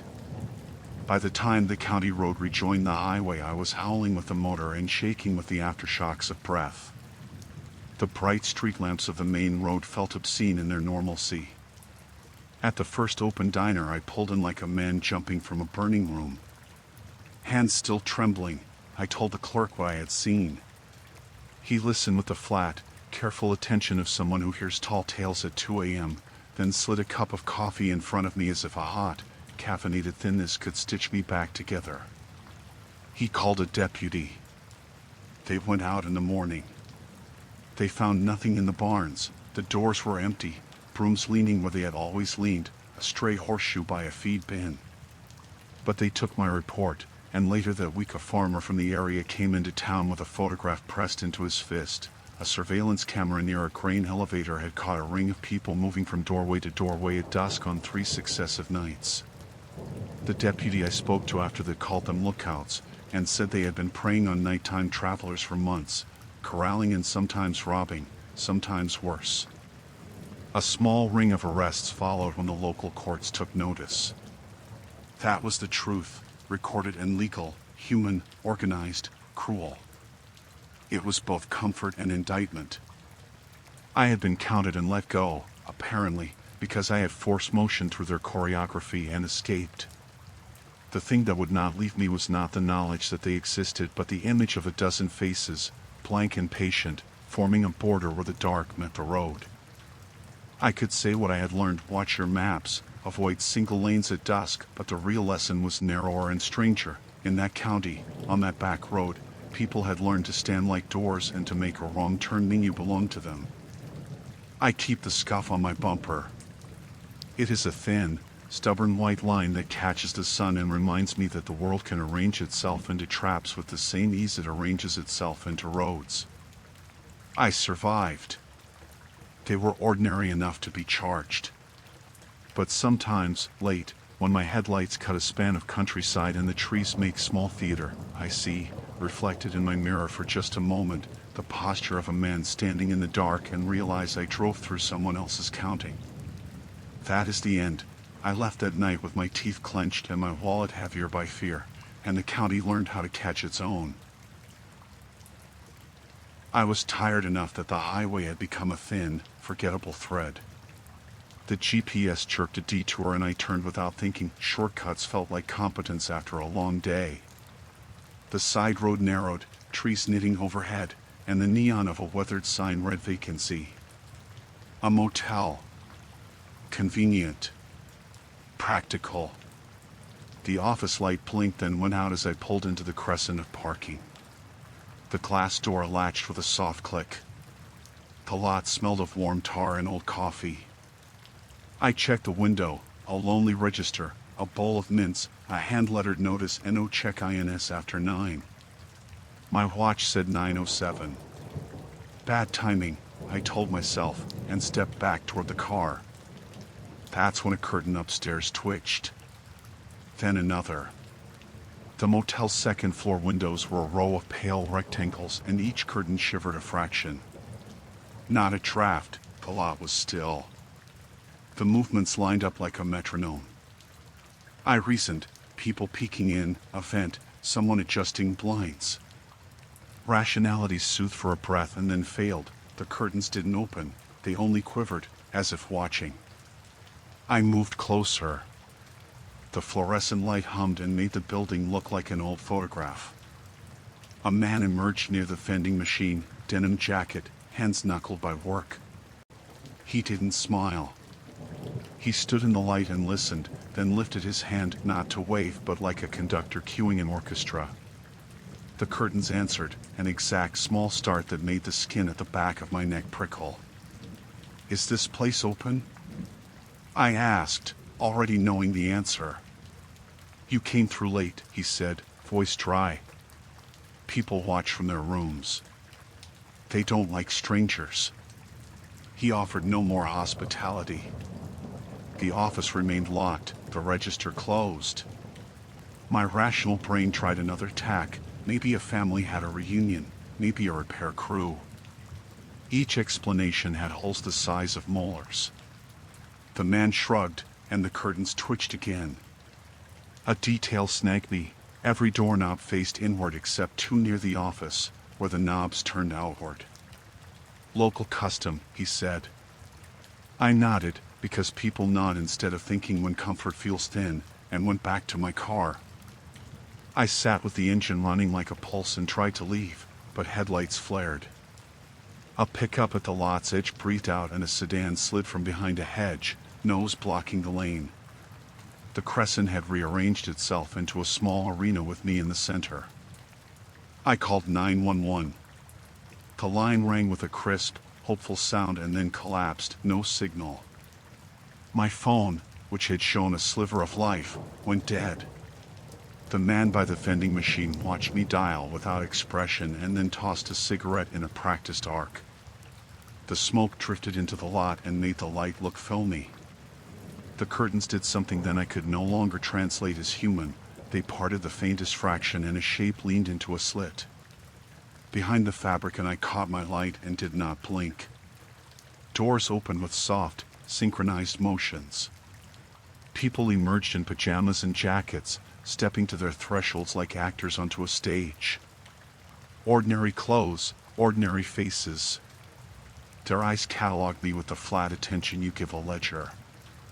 "You're on our road," said a woman with a receipt pad, voice even. She held out a slip that read room fee, passage paid.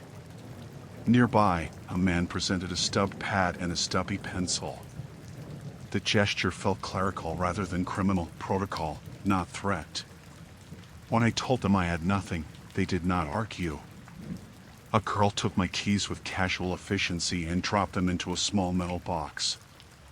Coins and cigarette packs and a folded note were offered back in palms like change from a till. The denim man read aloud the stub and stamped it with the slow finality of a clerk. "Pay the fee," he said. "We don't like strangers in the crescent." I tried to leave.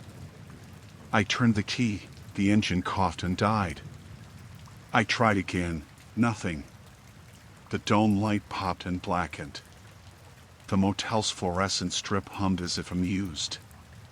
They advanced in a slow, geometric line and then halted at the parking island, hands out as if conducting a transaction. There was no shove, no raised voice, only the practical choreography of people who had made a trade of keeping watch. They left me a choice: walk. The grounds were small, the highway was a dark seam on the horizon.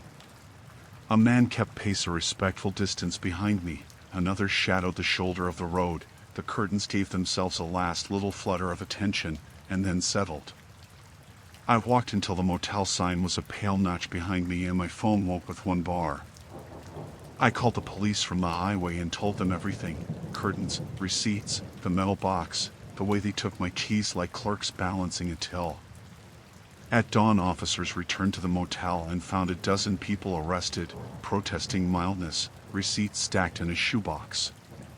They found the metal box with my keys, slips of typed paper, and a ledger scrawled with times and amounts. The desk register showed no check-ins after 9. The owner had authorized nothing. The prosecutor called it extortion. The judge called it criminal. Names were taken, bonds set. The motel closed for a week to be scrubbed, cameras installed. There was nothing supernatural to record. The curtains had twitched because human hands had pulled them, but watching eyes had been human eyes. The true horror was administrative. A small community had learned to convert a deserted crescent into a toll booth, turning strangers' confusion into revenue. They had a system, signals, parked cars, a pad and pencil, a metal box. The ledger was paper and the ledgerers were ordinary people. I survived because I walked and because the law eventually found a pattern to break. I kept the stamped slip in my wallet for months, a tiny rectangle that smelled faintly of plastic and fear. I stopped taking detours at night. I fill the tank before the light fades.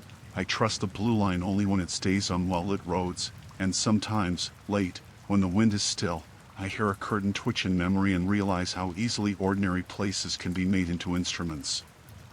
The ending was prosaic: arrests, paperwork, patrols, but the memory remains, a row of curtains moving in metronome time and a dozen ordinary faces arranging themselves into a ledger. I drove a wrong turn into their crescent and, by motion and luck, I came back out.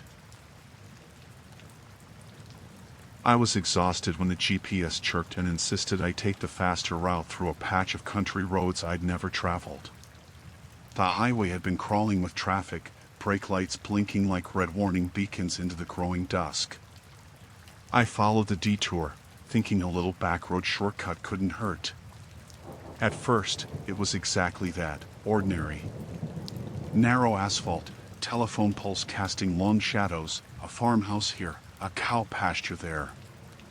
I passed a small creek, then a bend in the road, and suddenly the bright, buzzing sign of a gas station appeared. Not on my route, exactly, but perfectly convenient. I slowed as I pulled in. The station was one of those old rural places, the kind with a single pump, faded paint, and a narrow awning.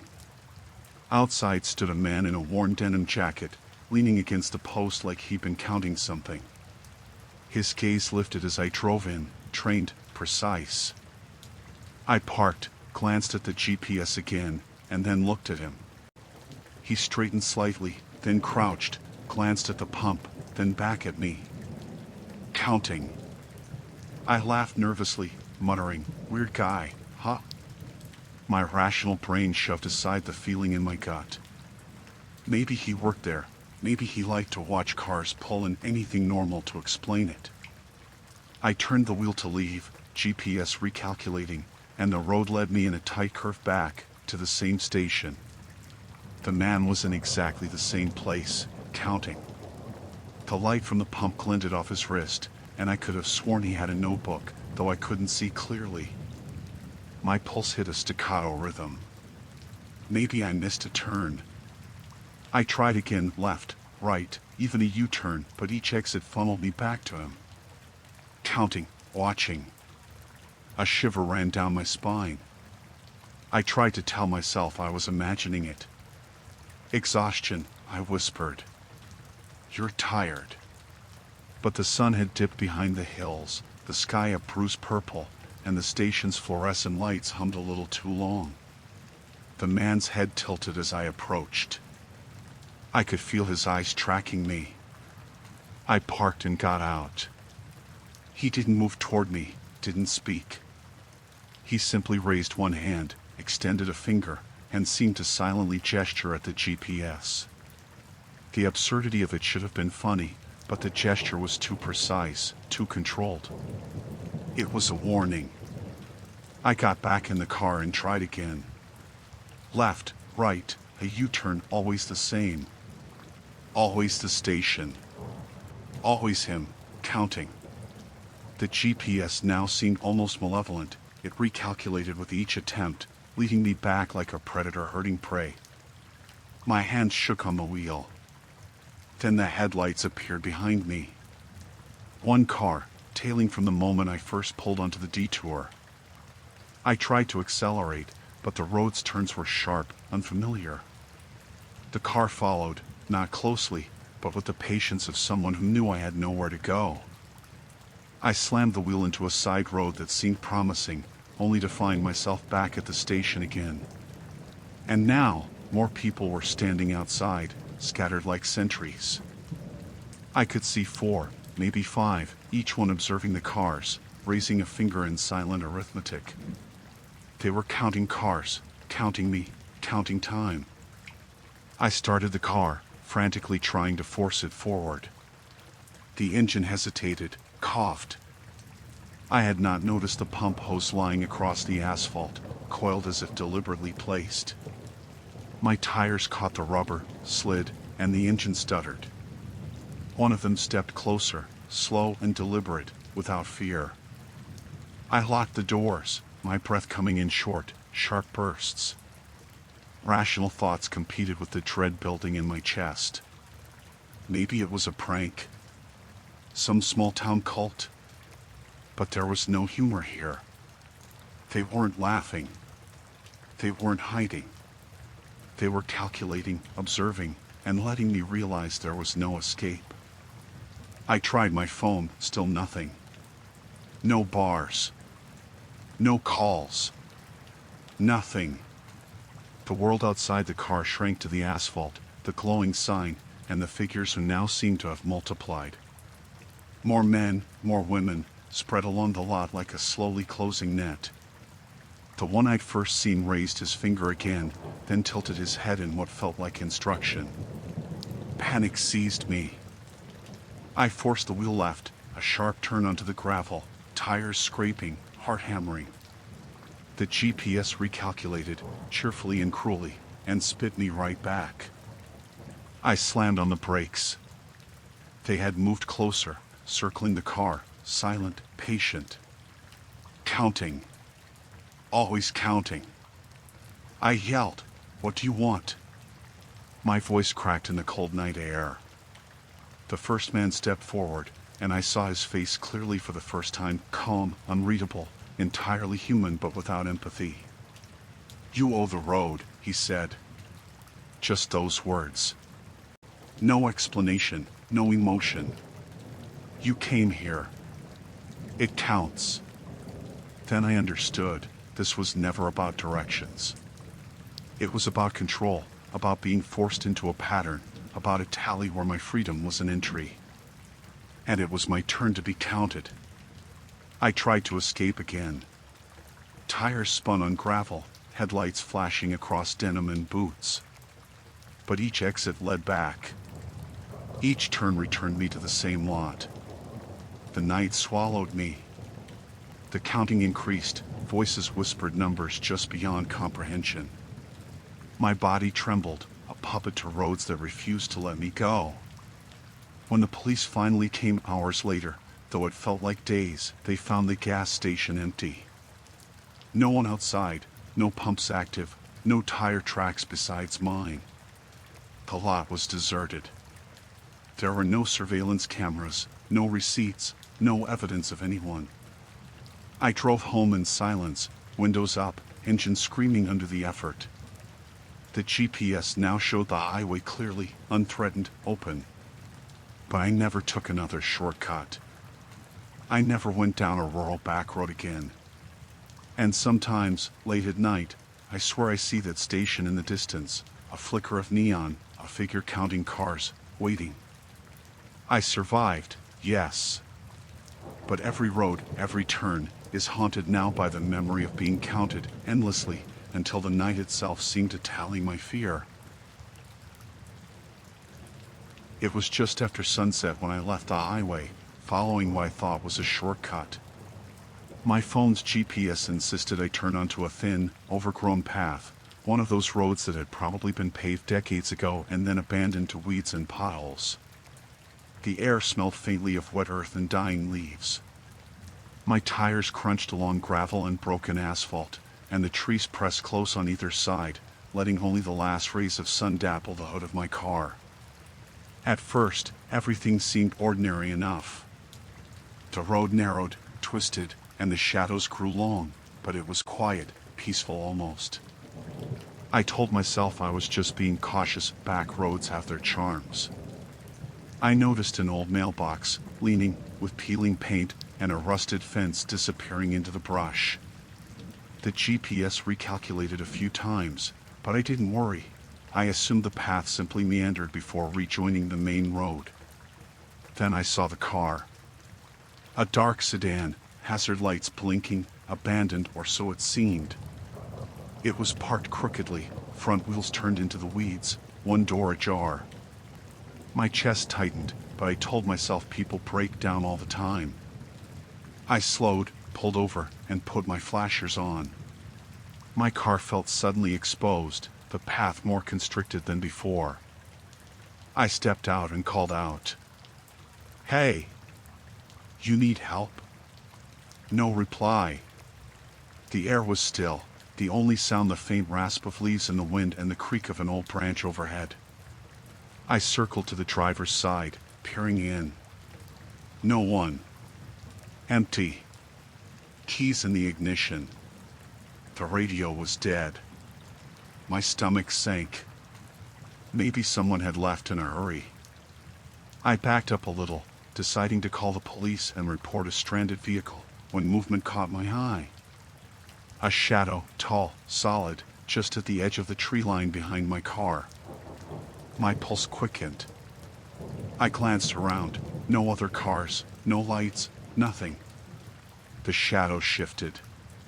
Someone was there. And they were holding something.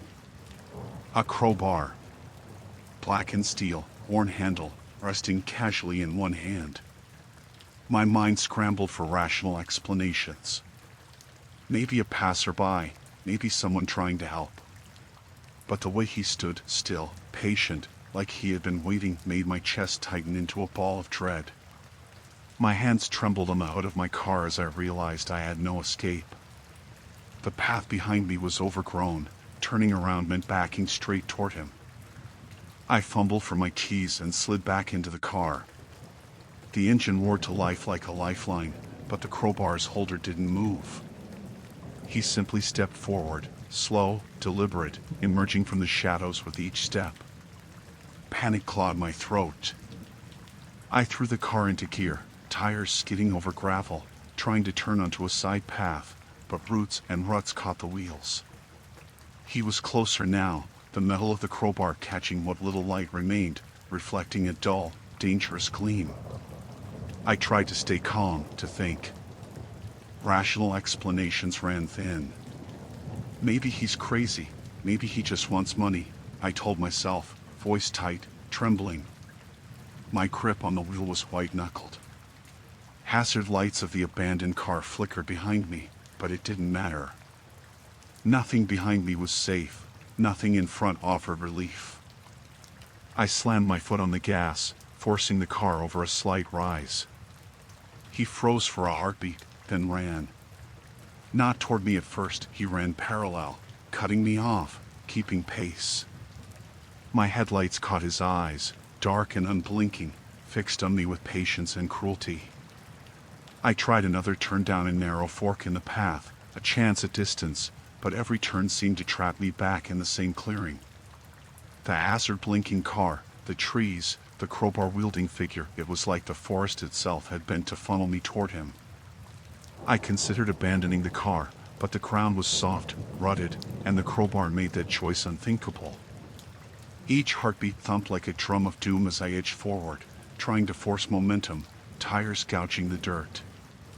He advanced steadily, step by measured step, until I realized the horror of the moment. If I slowed, even for a second, he could reach me. If I stopped, even for breath, the crowbar would swing. A final rational thought pierced through terror, momentum. I floored the accelerator, tires spinning, engine screaming, and aimed for the only gap between two leaning trees at the edge of the clearing. My car leapt over the roots, scraping branches against the roof, and I didn't look back. The figure stumbled at the edge, maybe trying to anticipate the motion, maybe simply caught off guard. I barreled down the old path, adrenaline and fear keeping the engine alive when it wanted to die. The trees thinned. The overgrowth gave way to the remnants of an old service road, wide enough for 2 cars. I didn't slow. I didn't breathe. I drove until the orange glow of a highway exit appeared in the distance, lights spilling like salvation. When I finally pulled over at a gas station miles later, shaking, heart hammering, I called the police. They told me the path I described didn't exist in any official records, and the abandoned car had no reports filed. They were polite, skeptical, and efficient, but their reassurance felt hollow. I drove home in silence, the crowbar and the shadow burned into my vision. That night, and every night since, I replay the path in my mind. The sound of tires crunching gravel, the gleam of steel in the dark, the patient step of someone who has been waiting for hours, or maybe days. The shortcut doesn't exist on any map, but the memory does. And sometimes, when I drive after dark, I see a flash of metal at the edge of the woods and remember that patience has teeth, and terror can be deliberate, calculated, and patient. I survived. But every unfamiliar path now carries the weight of that crowbar, the inevitability of being counted, and the knowledge that some wrong turns are permanent.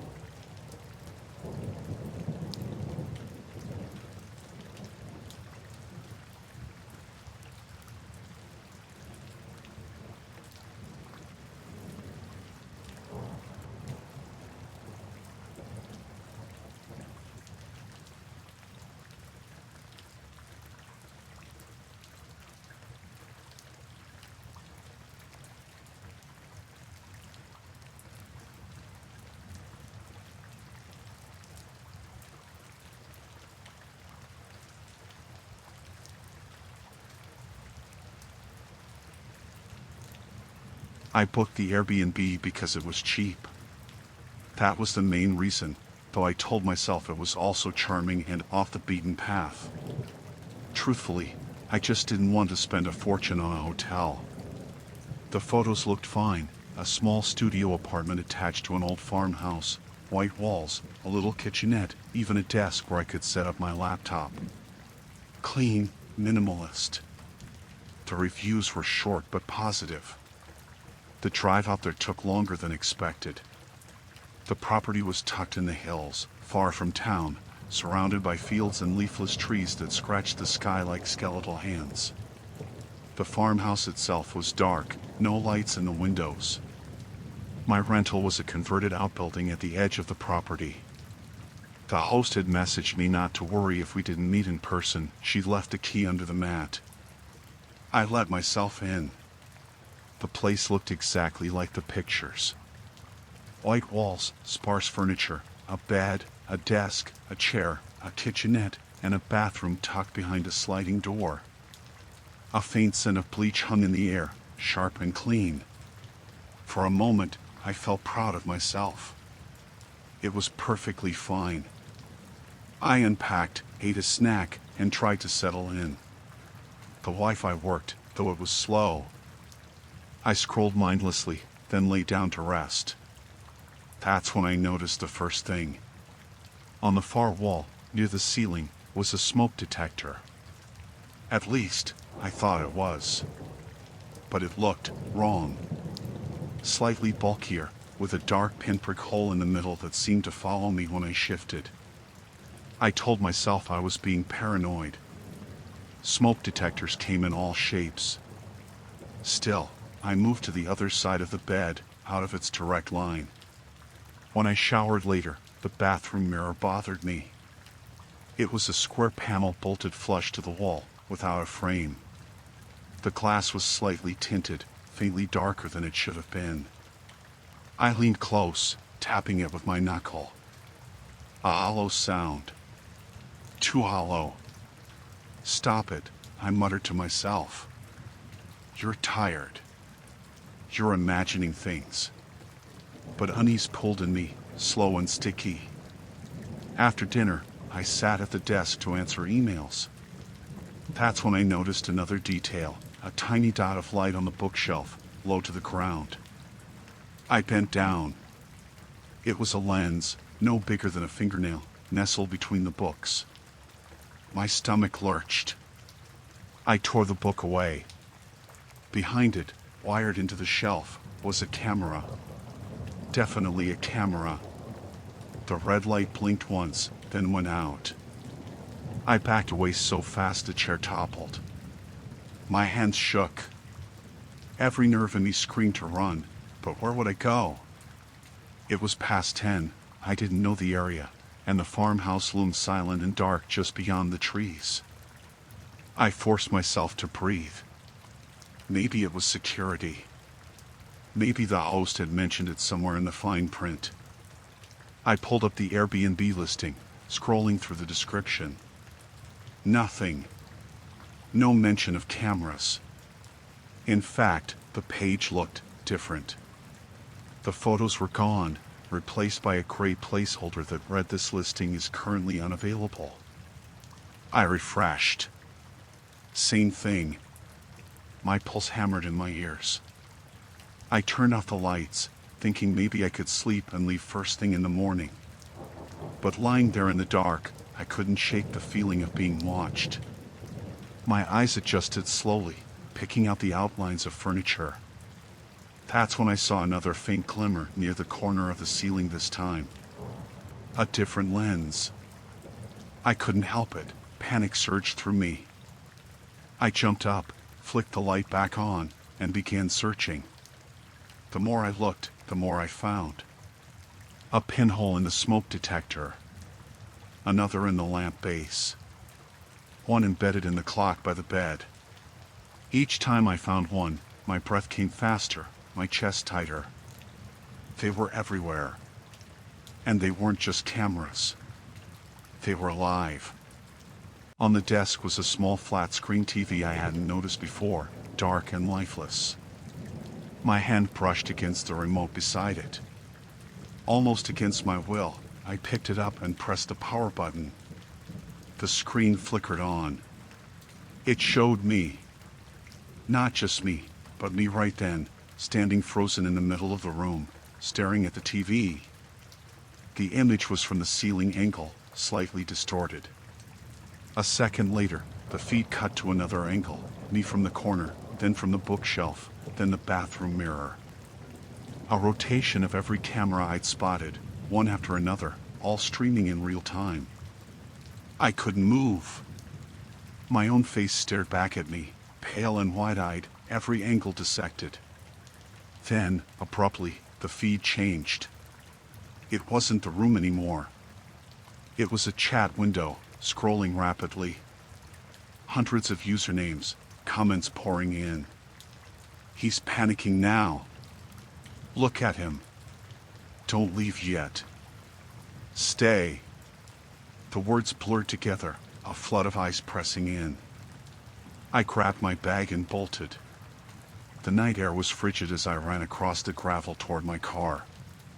My hand shook so violently I dropped the keys twice before getting the door open. I started the engine, headlights cutting through the trees. Gravel crunched under my tires as I sped down the narrow road, heart hammering with each curve. I didn't stop until I reached a gas station near the highway. Bright lights, other people, safety. I parked crookedly and stumbled inside, clutching my bag like a lifeline. I told the clerk everything in a rush, the cameras, the stream, the chat window. He gave me a long look, skeptical, but eventually called the police. When the officers arrived, I explained again, begged them to check the property. They took my statement, their expressions unreadable. One finally said they'd send someone out. I waited in my car, shaking, until a patrol unit returned hours later. They told me the building was empty. No cameras, no screens, nothing. Just bare walls and furniture. I insisted, desperate, but they only shook their heads. They suggested I might have been tired, stressed, maybe hallucinating. I knew better. The next day, I checked the Airbnb site again. The listing was gone entirely, as if it had never existed. My reservation history had been wiped clean. No record. But I wasn't crazy. Because when I closed my laptop that night, I saw it, a tiny, unblinking red light reflected in the dark of my screen. Watching. Always watching. The night my car broke down, nothing about the evening had suggested disaster. I'd been driving back from a work trip, hours of highway unraveling behind me, when I decided to cut through the back roads to save time. My GPS chirped happily, guiding me along narrow lanes hemmed in by thick woods. The radio hissed with static. I told myself it was fine. Just a detour. Then, the car sputtered. A cough, a shudder, and the dashboard lit up with warning lights. I pulled over onto the gravel shoulder, the engine giving a last pathetic wheeze before dying altogether. The sudden silence was immense, swallowing even the insects. I sat there a moment, gripping the wheel, trying not to panic. Cars broke down all the time. I had roadside assistance. I'd call, they'd send a tow, and I'd be laughing about it tomorrow. I dialed the number, gave them my location as best I could. They promised someone would be there within 40 minutes. 40 minutes wasn't so bad. I leaned back, cracked the window, and tried to relax. The woods pressed in on both sides, a dark wall. My phone had one flickering bar of service. I decided not to test it by scrolling. The first set of headlights appeared 20 minutes later. Relief flooded me. Maybe the tow was early. A battered pickup slowed, pulled in behind me, and a man climbed out. He was tall, broad-shouldered, wearing a work jacket and a baseball cap pulled low. His boots crunched on gravel as he approached, raising a hand in greeting. "Car trouble?" he asked. His voice was even, friendly enough. "Yeah," I said, forcing a smile. "Tow's on the way." He peered into the cab, then at the hood. "Mind if I take a look?" "Ah, sure." I popped it. He fiddled for a few minutes, muttering. Finally he straightened, wiping his hands on his jeans. "Looks like your alternator's gone. Won't be going anywhere tonight." "That's what the tow's for," I said, trying to sound casual. "Good thinking." He gave a short nod. Then, instead of leaving, he leaned against my car. "I'll wait with you. Not safe out here alone." It was kind. Too kind. "That's okay," I said quickly. "I don't want to keep you. I'll be fine." He smiled, but it didn't reach his eyes. "No trouble. I've got time." I told myself not to be rude. Maybe he was just a good Samaritan, the kind people write heartwarming stories about.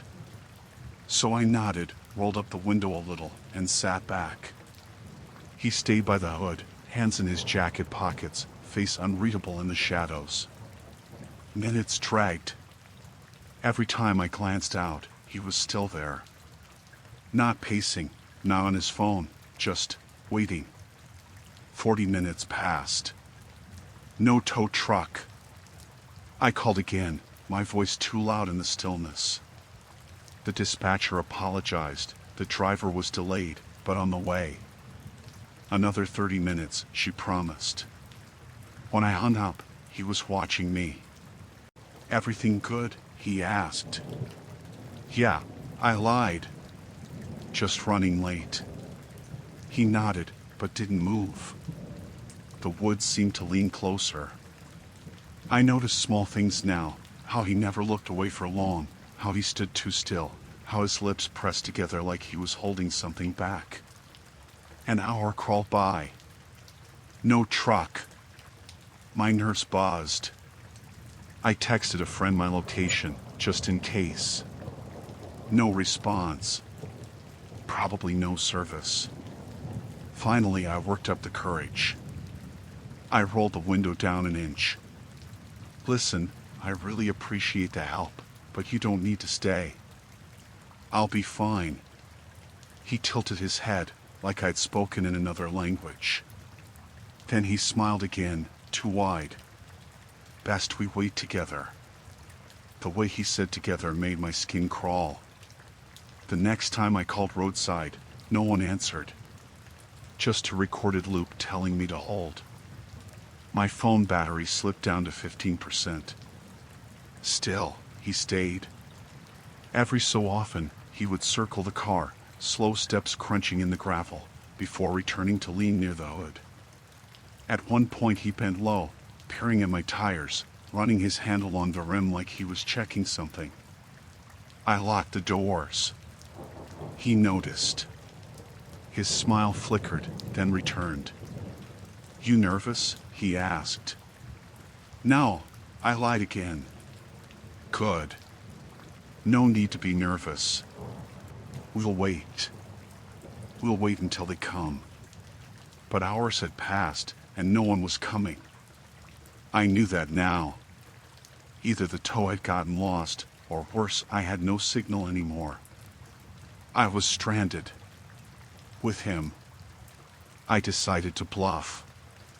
"Actually," I said, raising my voice, "my brother's on his way too. He should be here soon." The man's expression didn't change. He just murmured, "Good. More the merrier." That was when real fear took root. He wasn't planning to leave. He wasn't planning to let me leave. The woods pressed tight, the road empty. I sat frozen, every sense screaming. At last, headlights appeared again, growing brighter, cutting the dark. A fan, slowing as it approached. Hope surged, but the man stepped into the lane, waving it down. The fan stopped. My heart thudded as two men climbed out. They wore reflective vests, Terry tools. A tow service. I nearly sobbed with relief. But then the driver spoke. "Sorry we're late. Dispatch only called us 20 minutes ago." My mouth went dry. I'd called 2 hours ago.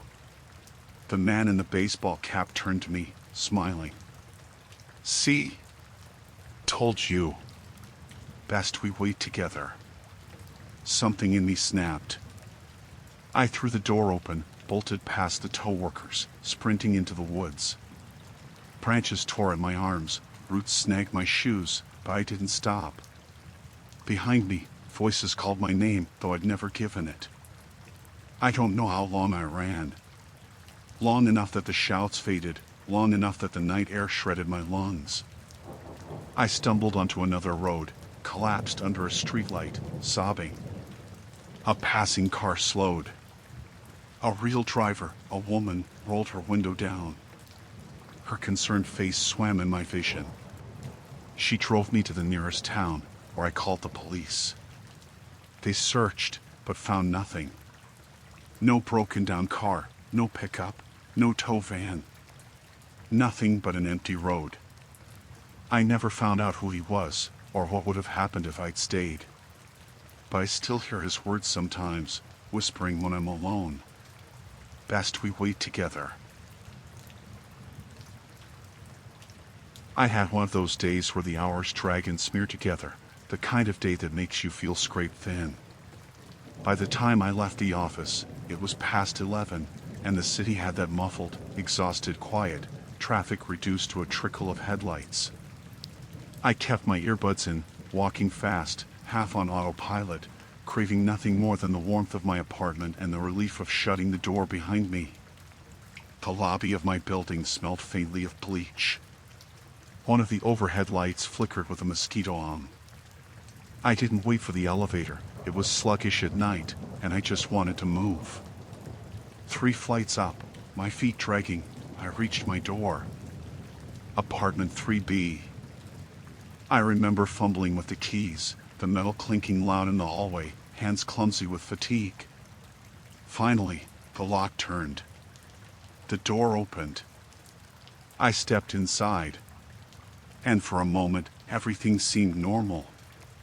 The living room was dim, washed in the faint amber glow of a streetlight leaking through the blinds. My shoes tapped against the hardwood. The air smelled slightly different, though.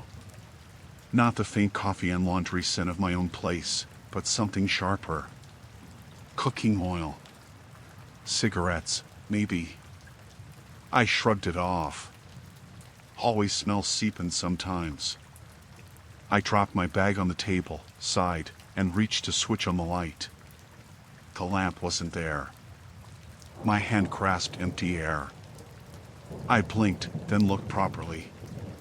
The table was there, yes, but bare. No lamp, no stack of unopened mail. I froze. My mind scrambled for rational explanations. Maybe I'd moved it. No. Maybe the landlord had come in for maintenance. Without telling me? No. I turned slowly, eyes adjusting. That was when I noticed the couch. It wasn't mine. Mine was a battered gray thing, thrifted in college, sagging in the middle. This couch was new. Firm, angular, dark blue fabric. A blanket I didn't recognize was draped neatly over the back. The room tilted around me. My throat went dry. I backed toward the door, pulse hammering.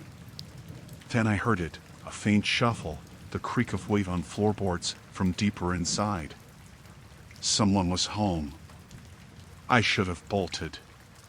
Every instinct screamed at me to run. But some terrible, frozen curiosity rooted me in place. My mouth felt glued shut. Hello? I croaked. Silence. Then, deliberate footsteps, approaching. A figure emerged from the hallway. A man, maybe mid-40s, barefoot, wearing a plain t-shirt and sweatpants. His hair was thin, his face pale, eyes sunken but sharp. He stopped when he saw me, head tilting slightly. "You're early," he said. The words landed like ice water poured down my spine. I think I'm in the wrong place," I stammered, fumbling for the knob behind me. But he smiled faintly. "No. You're exactly where you should be." Every part of me screamed to get out. My fingers finally found the knob and twisted hard, but it wouldn't turn. My keys were still dangling in the lock on the outside. He must have locked it behind me when I came in. The man stepped closer. Not hurried, not aggressive. Just steady, like he knew I wouldn't get away. His eyes never blinked. "This is my apartment," I whispered, though the words sounded pathetic even to me. He chuckled softly, a dry rasp. "That's what they all say." Behind him, down the hallway, I glimpsed more of the space, walls painted a different color, furniture I didn't recognize, photographs hanging where mine should have been. Smiling faces. None mine. My mind raced, trying to reconcile it. Had I been so exhausted I walked into the wrong unit? But no, this was 3B. My number. My lock. My key.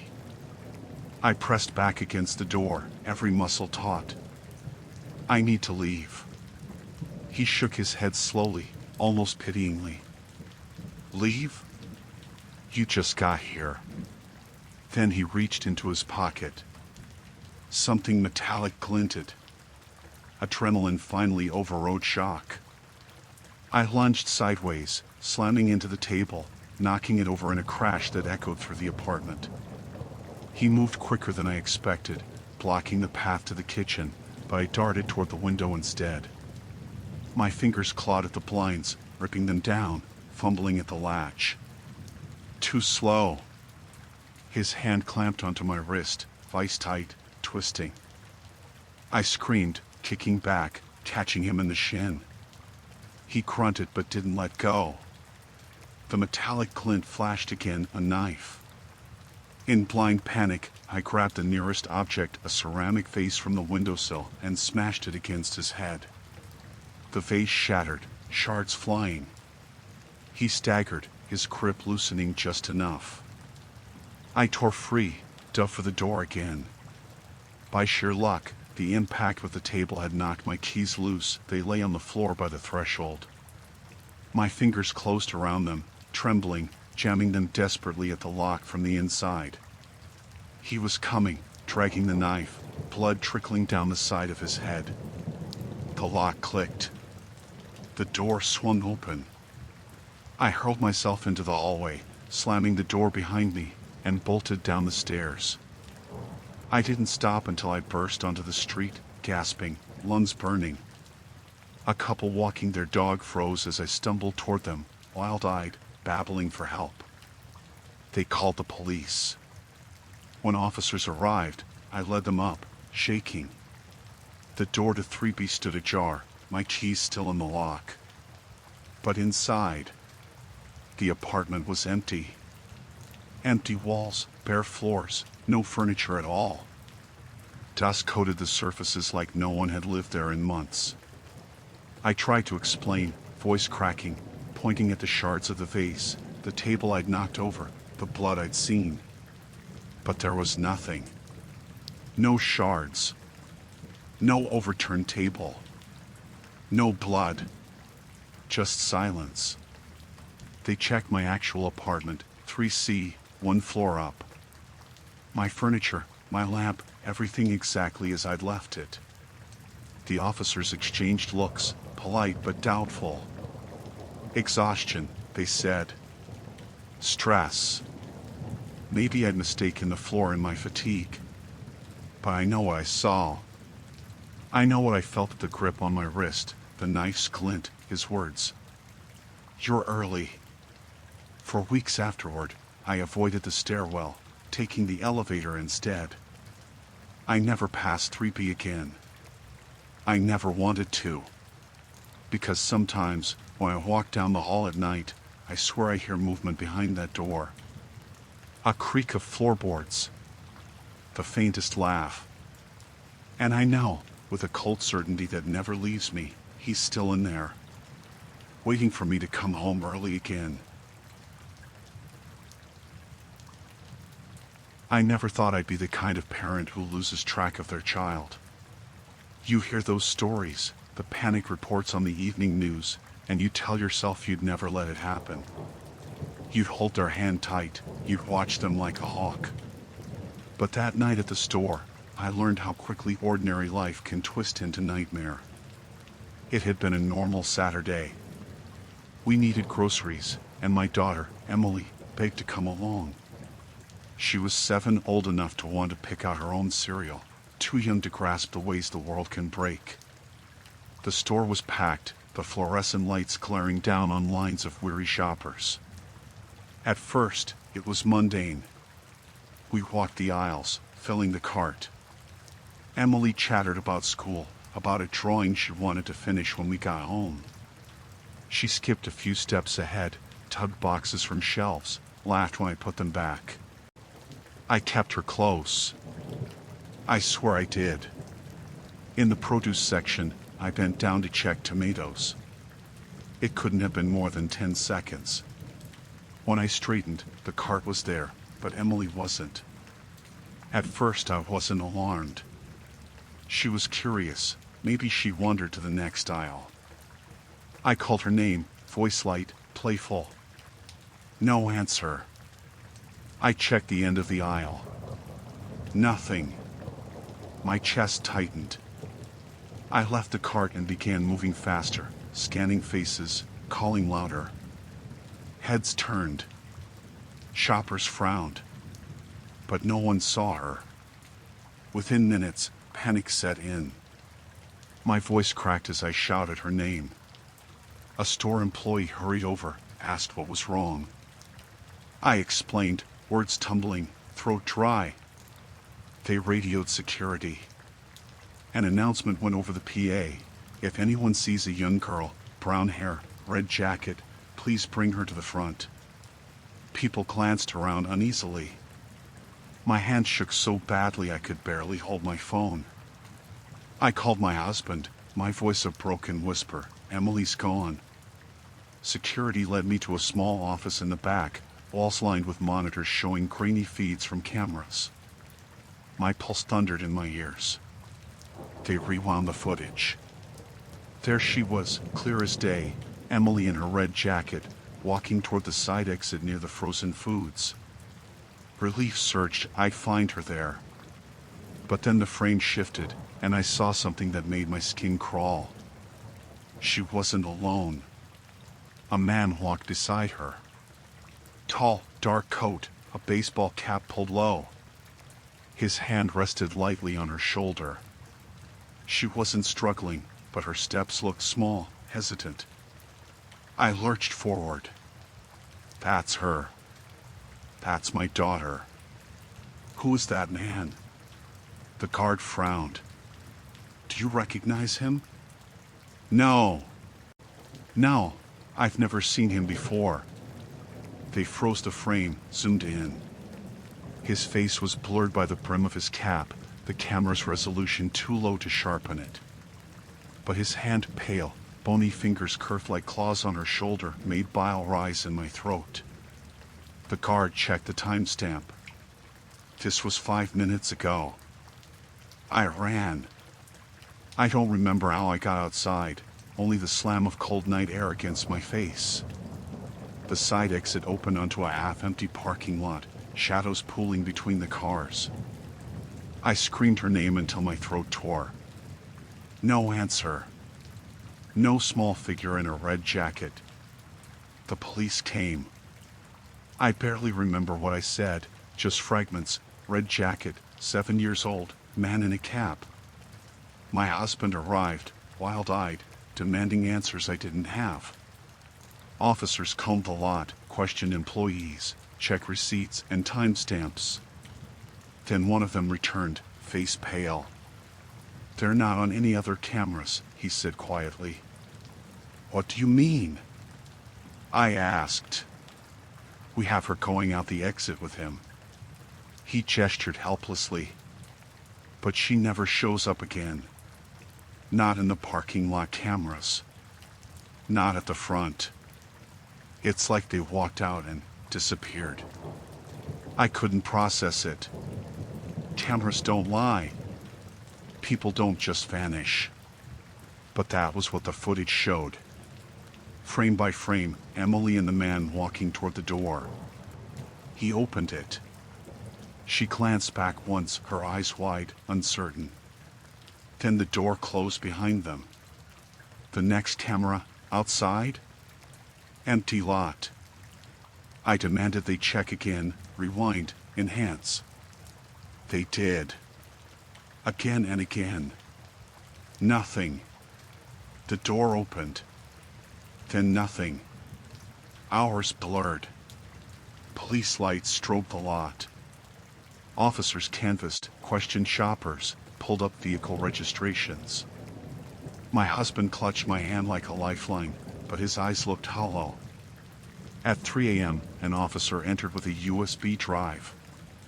We've isolated the footage, he said. You should see this. We gathered around the monitor. The video played again, Emily, the man, the exit. Then the feed glitched, just for a second. A flicker of static, a distortion of the frame. And in that distortion, his face turned toward the camera. I can still see it. Not blurred, not hidden. Perfectly clear. A face too pale, stretched too long, eyes black as pits. A smile that split his jaw unnaturally wide, teeth sharp, too many. He looked straight into the lens, straight at us. Then the glitch ended, and the frame was normal again. The officer stopped the playback, his knuckles white. "We're still trying to understand this," he muttered. But I understood. On some instinctive, primal level, I knew. That thing wasn't a man. And Emily, my daughter, had walked out the door with it. The footage ended there. No cars leaving, no figures crossing the lot. Just an empty exit door swinging shut. The case is still open. The police call it an abduction, though they can't explain the footage. My husband clings to the hope she'll be found. Flyers went up, news segments aired, volunteers searched. But I know the truth. I saw her face in that last glance at the camera. She knew something was wrong. She knew, but she went anyway, small hand caught in the grip of something that wasn't human. And she's gone. Sometimes, late at night, I dream of the store. I dream of the static glitch, the face turning toward me. And in the dream, it speaks. You looked away. And when I wake, I swear I hear a child's voice in the hall outside our apartment, calling softly, as if asking me to follow. But it's not Emily's voice anymore. I always hated working late, but that night it couldn't be avoided. Quarter-end reports, endless spreadsheets. By the time I looked up from my monitor, the office floor was empty. The cubicles that usually buzzed with chatter had gone silent hours earlier. I stretched, rubbed my eyes, and checked the time. 11:47 p.m. My reflection in the monitor looked pale and hollow, more ghost than person. I packed up quickly, shoving papers into my bag. The fluorescent lights hummed overhead, too bright, too sterile. I told myself I'd be home in 20 minutes if I hurried. I rode the elevator down to the lobby. The building was one of those modern high-rises, glass and steel, 30 floors, always over-air-conditioned. At night, though, it felt cavernous. The lobby stretched wide and empty, marble floors gleaming under recessed lights.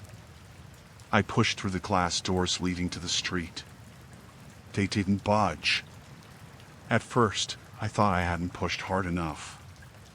I tried again, putting my shoulder into it. The doors rattled but stayed locked.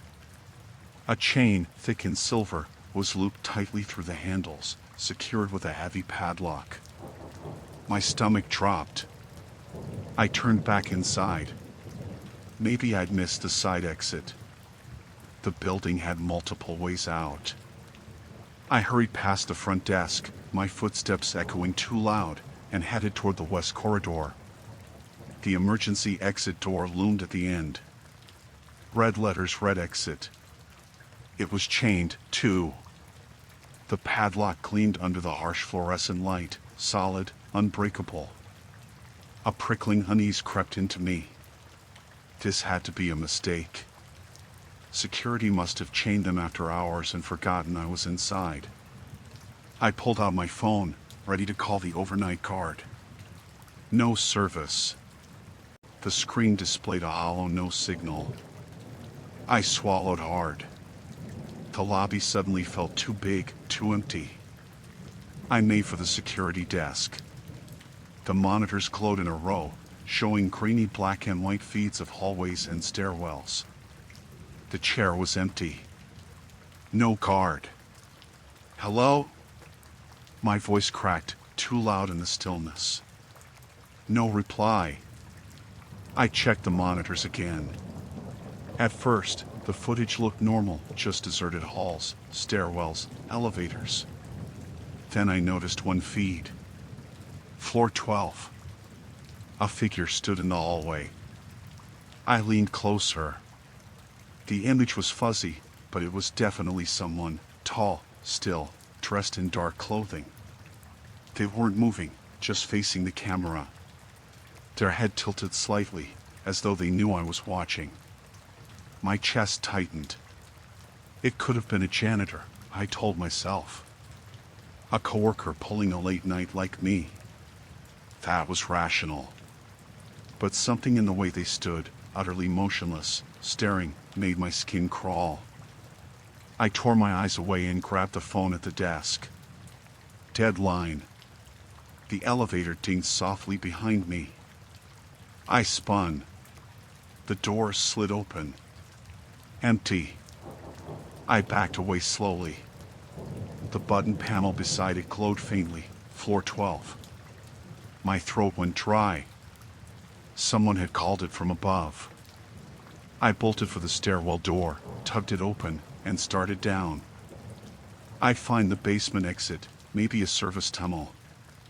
Anything. My footsteps thundered on the concrete steps, the echo chasing me. After 3 flights, I slowed, listening. Another set of footsteps echoed below. Not mine. They were measured, deliberate, 1 step at a time. I froze, straining to hear. The sound stopped when I did. My pulse roared in my ears. I turned and ran back up, 2 steps at a time, lungs burning. I shoved through the first door I found, floor 15, and stumbled into the hallway. Deserted cubicles stretched before me. Computers dark, chairs pushed back, the whole floor abandoned. Except for 1 cubicle. Its monitor glowed faintly, casting a pale light across the desk. The screen showed the same grainy security feed I'd seen downstairs. Floor 15. And on it, in stark black and white, was me standing in that very cubicle, staring at the monitor. My stomach lurched. I spun in place, scanning the room. Empty. Yet the camera had me framed perfectly, as though someone were watching right now. A sound rose in the distance, chains rattling. I backed away, heart pounding. I needed out. I needed air. I ran for the far stairwell, burst through the door, and barreled downward. My legs ached, my breath ragged. At last, the ground floor. I shoved through the door into the lobby again. The front exit stood before me, chains still looped through the handles. But the padlock was gone. The chains hung loose, draped across the doors like discarded jewelry. Relief surged. I shoved the doors open and stumbled into the night air. The city stretched before me, neon lights, distant traffic, people moving along the sidewalks. Life. Safety. I staggered forward, bent double, sucking in air. My phone buzzed in my pocket, signal restored. I pulled it out with shaking hands, ready to call my husband, the police, anyone. But the screen wasn't my home screen. It was a live video feed. Grainy, black and white. Of me. Standing outside the building, hunched over my phone, glancing around like a trapped animal. I dropped it, heart hammering. The screen cracked against the sidewalk but still glowed, still streamed my every move from some unseen camera. I turned back toward the building. The glass facade reflected the streetlights, towering 30 stories high. Behind the glass, in the dark lobby, a figure stood. Tall. Still. Watching. Its head tilted slowly, like before. I backed away, eyes fixed on that shape, until the crowd swallowed me. I didn't stop until I was blocks away, phone abandoned, lungs burning. But even now, nights later, I feel it. The camera's eye, following. The faint rattle of chains. The certainty that I never really left that building. That I'm still being watched. I'd been driving longer than I should have. The highway stretched black and endless under my headlights, trees looming like a wall on either side. Midnight radio chatter kept me company, static, half-played songs, a lonely voice announcing road conditions no one seemed to hear. I was an hour from home, yawning, fingers clenched around the wheel. The road had been empty for miles when the red and blue lights suddenly flared in my rearview mirror. Relief hit first. I wasn't speeding, but the sight of another human presence in the middle of nowhere felt like salvation. Then unease followed. I hadn't noticed a car behind me. Not once in the last 30 minutes. Where had they come from? Still, I pulled to the shoulder, gravel crunching beneath my tires. The cruiser stopped behind me. Lights kept strobing, painting the trees in violent flashes. The driver's door opened. A man stepped out. He wore a dark uniform, hat pulled low.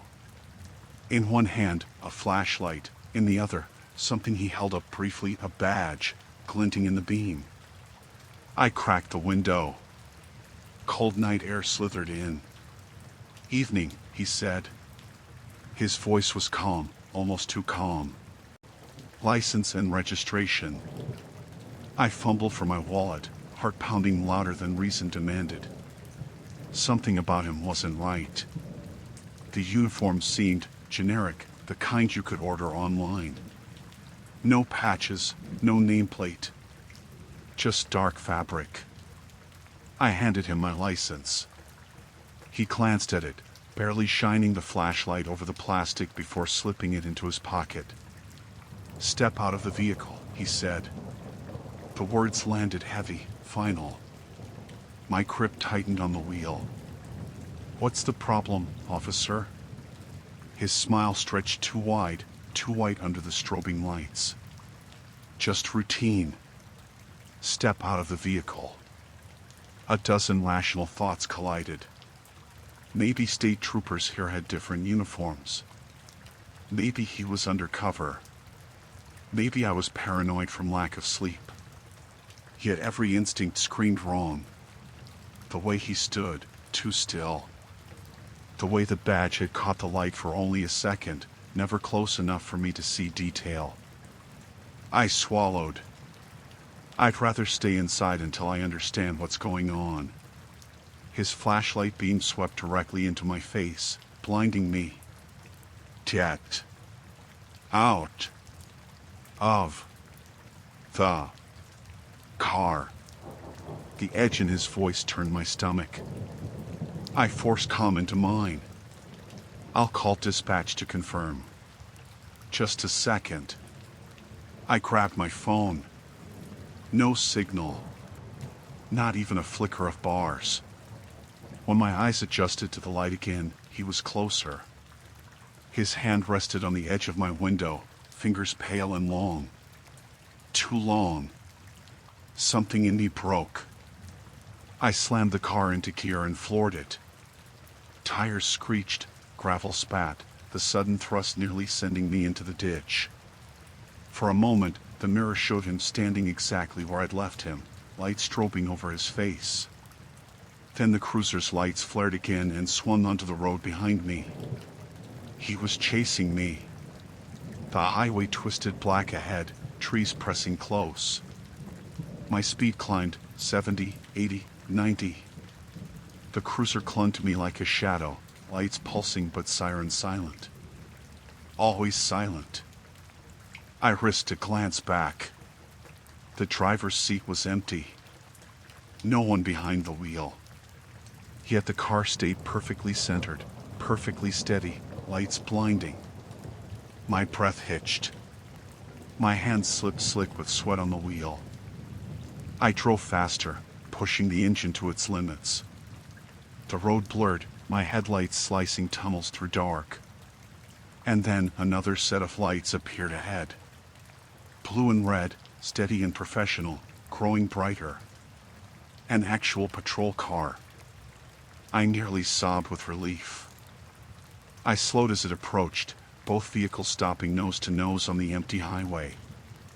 The real officer stepped out, uniform crisp, patches visible, voice authoritative.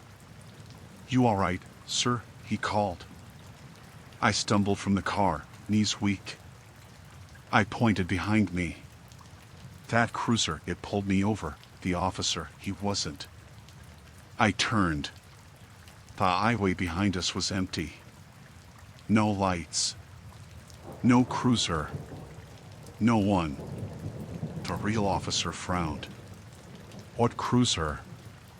My words tumbled out, the badge, the order to step out, the chase. I sounded insane even to myself. He listened, eyes narrowing, one hand near his radio. When I finished, silence pressed in. Only wind in the trees. Finally he said, "You're not the first." The blood drained from my face. "What do you mean?" He glanced at the woods. His jaw tightened. "We've had reports like this. People being pulled over at night, always out here. Always someone flashing lights, showing a badge that isn't right. Half the time folks say they never even saw a face. Some just vanish." He fixed me with a hard stare. "You're lucky you didn't get out of your car." My knees nearly buckled. The night air felt colder, the darkness thicker. He escorted me to my car, radio dispatch, then followed me until we reached the next lit town. When I finally parked in a gas station lot, under buzzing fluorescent lights, I shook so hard I could barely put the car in park. I never saw the fake cruiser again. But every time I drive that stretch of highway, I watch the mirrors, heart thundering. I know what I saw. And I know if I'd opened that door, if I'd stepped onto the pavement like he wanted, I would never have come back. I woke slowly, as though swimming up from the bottom of a deep, dark lake. My tongue was heavy, my throat raw, my limbs distant and numb. Bright light pressed against my eyelids. Surgery. That was my first thought. I had gone in for a routine outpatient procedure, nothing serious. A minor thing. I remembered signing forms, the cold sting of antiseptic on my arm, the anesthesiologist telling me to count backwards. But I wasn't in recovery. When I opened my eyes, I was in a room I didn't recognize. White walls, ceiling too low, fluorescent tubes buzzing faintly. No window. A single door with no handle on my side. And restraints. Thick leather straps bound my wrists to the sides of the bed, another across my chest, one at my ankles. Panic flared, cutting through the drugged haze. My breath came fast and shallow. "Hello? Hey. Is anyone there?" The door opened. A nurse entered, her shoes squeaking on the tile. She wore pale blue scrubs and a plastic badge, though I couldn't read her name from where I lay. Her expression was calm, professional. "You're awake," she said, checking a clipboard. "How are you feeling?" "Where am I?" My voice was hoarse. "Why am I tied down?" "You have the wrong person. I had a procedure today, at St. Mary's." "My name is..." She cut me off smoothly. "Let's not get agitated, Martin." I froze. "What did you call me?" "Martin," she repeated, as though it were obvious. "That's your name. You know that." "No," I shook my head, the strap across my chest biting into me. "That's not my name. You have me mixed up with someone else. Please, call my wife. She's probably waiting." The nurse's face softened in a way that felt rehearsed. "We've been through this before, Martin. Delusions are common after trauma. It's all right. You're safe here." Her words chilled me more than the restraints. Delusions. Safe here. She spoke with the finality of someone correcting a child, not a mistake. "I'm not Martin."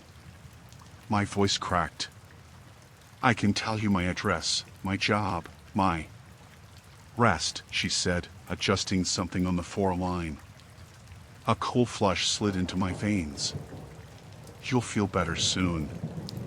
The edges of my vision blurred. My protests thinned into silence. When I woke again, time had twisted. Hours. A day.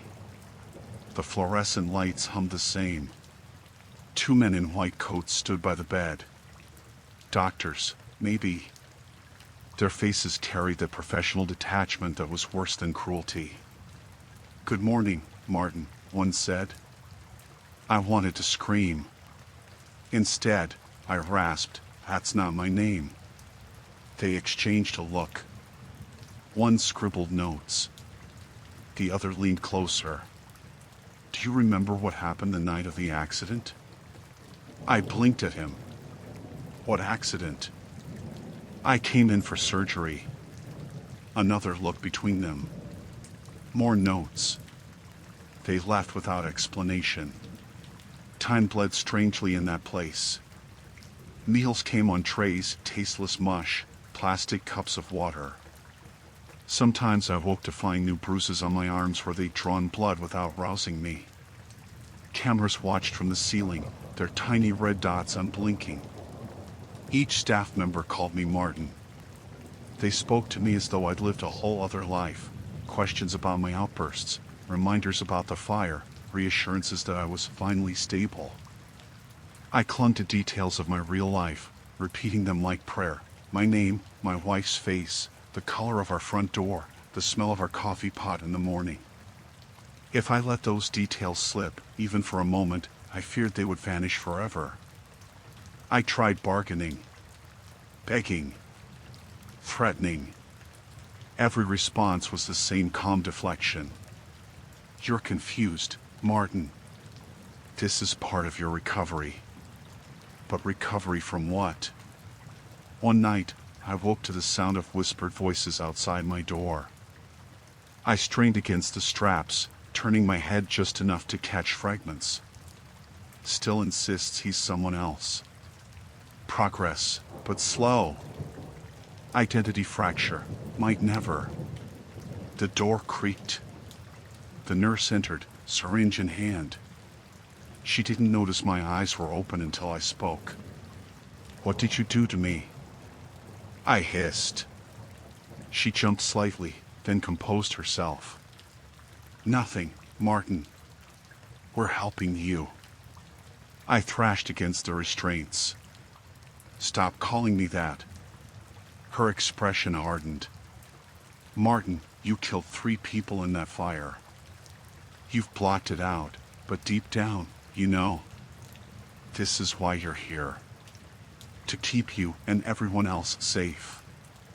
Her words carved into me like glass.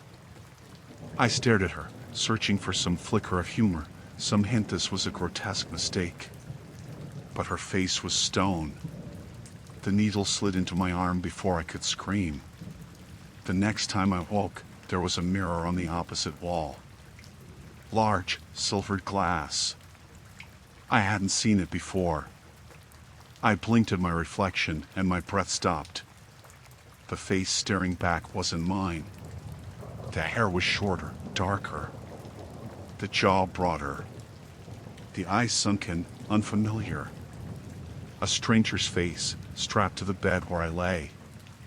"No," my voice broke. "That's not me. That's not me." Footsteps echoed. The doctors returned. "Do you recognize yourself today, Martin?" one asked. I shook my head violently, tears burning. "That's not me. It's not me." But as I watched, the reflection's lips curved into a smile I hadn't made.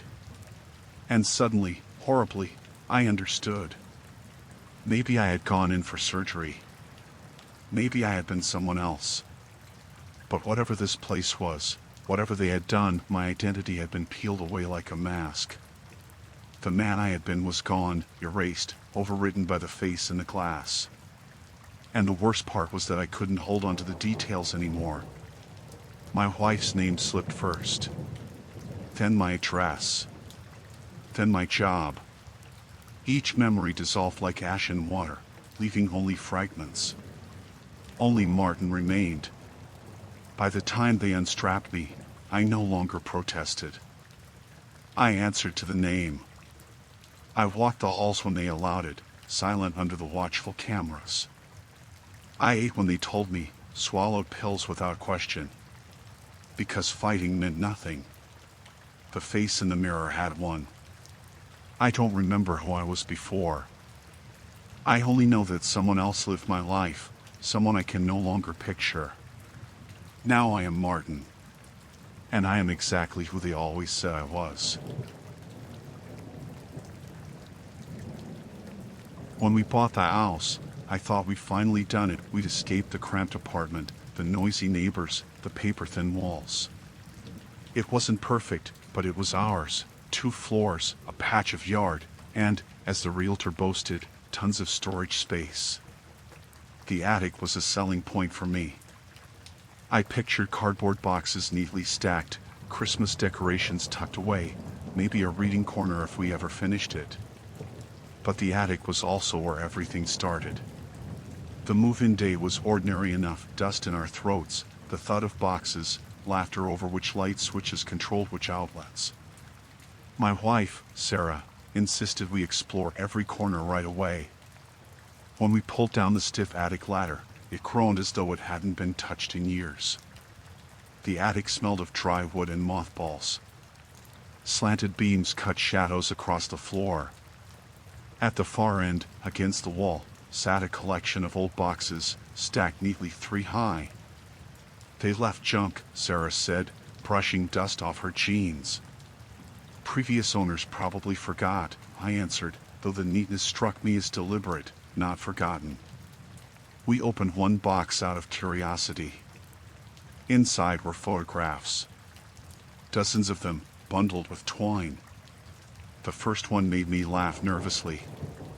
It was me sitting on a bench in the park near our old apartment. My head tilted down, a coffee cup in hand. "Look," I said, showing Sarah. Someone had the same cup as mine. She stared, her mouth a thin line. "That's not someone. That's you." The next photo was Sarah, browsing in the corner store. She was holding an apple, mid-smile. We sifted faster, our hands clumsy. Every photograph was of us walking to work, buying groceries, sitting at cafes, even standing at our old bus stop. Years of us. My throat dried as I realized none of these could have been taken by us or anyone we knew. The angles were always distant, sometimes across the street, sometimes from behind glass. In every single one, we were unaware. "This doesn't make sense," Sarah whispered. I tied the bundle back together and shoved it in the box, suddenly desperate to close it away. Maybe it's a prank. Maybe someone printed stuff from our social media. "Some of these are from before we even met," she said, her voice sharp. She held up one, her as a teenager, standing outside her high school. Grainy, but unmistakably her. We didn't open the other boxes that day. We tried to rationalize. Maybe the photos were staged. Maybe a stalker had lived here before. But whose? Hers? Mine? Both? That night, we barely spoke. Every creak of the house felt alive, as though something waited above us in the attic. I told myself I'd throw the boxes out in the morning. But in the morning, the boxes weren't there. I climbed the attic ladder, heart hammering. The floor was bare except for dust and a few dead insects. When I told Sarah, she shook her head hard. "Don't joke. Not about this." "I'm not joking." She insisted on seeing for herself. When she came down again, she looked pale, her lips trembling. "They're gone." We tried to convince each other it was exhaustion, stress from the move. Maybe we carried them down and misplaced them. But both of us knew we hadn't touched them. The next discovery came 2 nights later. Sarah opened the kitchen cupboard to put away dishes and screamed. I ran in. Inside the cupboard, stacked neatly where plates should have been, were photographs. Our photographs. One was of me, standing at the sink in our new kitchen. Taken yesterday, judging by my shirt. Another showed Sarah asleep in our bed. Her hands shook as she flipped through them. Every picture was of us in this house. Someone was taking them. Now, we scoured the place, closets, crawl spaces, even under floorboards. Nothing. I called the police, but the officer barely looked at the photos before asking if we had enemies, prankster friends, exes. He left with a promise to look into it. That night, neither of us slept. The days blurred. The photos kept appearing. In the fridge. Under pillows. Inside the mailbox. Always recent. Always of us. We stopped opening them, just shoved them into trash bags and hauled them outside. But each morning, more would appear. Sarah began crying at random moments. I caught myself staring at corners of rooms, expecting a lens to glint. We taped over outlets, covered mirrors, unplugged appliances. None of it mattered. The photos kept coming. One evening, Sarah wasn't in the living room where I left her. I searched every room, calling her name until I climbed the attic ladder. She was there, standing rigid, staring at the far wall. The boxes were back. This time, they were open. Hundreds of photographs spilled across the attic floor, overlapping like scales. They were all of Sarah. Not me, only her. From birth to now. Cradle to present day. School photos, hospital records, moments that no one should have captured. Sarah whispered, "It's like they've been watching me forever." Her voice cracked. Why me? I didn't know how to answer. That night, I dreamed of someone standing at the foot of our bed, clicking a shutter over and over. I woke to the sound of it, click, click, click. The room was dark, but I saw a shape retreat into the hall. I lunged, but the hall was empty. On the floor outside the door lay a fresh photograph. It showed me, mid-lunge, face twisted in fear. I wanted to leave. Sell the house, burn it down, anything. But when we packed, the photos multiplied faster. Boxes filled themselves with images. The car trunk overflowed with them. The last straw was when I picked up a photo and it was blank, just empty living room floor. I blinked, and a second later, an image faded into view, me, staring at the photograph itself. Sarah screamed that we couldn't run. That it was already inside us, part of us. I told her we had to try. I don't remember falling asleep, but I woke to silence. Sarah was gone. I searched every room, attic, basement. Nothing. Just photos. Hundreds of them, spread neatly on the bed where she should have been. The top one showed her standing in the attic, surrounded by photographs. Another showed her turning, looking into the camera. And the last showed her vanishing into shadow. Now I'm alone in the house. The photos keep coming, but they're all of me. Every second I live is captured, printed, stacked. I've stopped throwing them away. There's no point. Tonight I found one I shouldn't have been able to. It was of me tomorrow. Sitting here. Head in my hands. Eyes hollow. And behind me, in the photograph, someone else is standing. I can't see their face. But I know they're in the house. And I know it's only a matter of time before I join Sarah wherever she went.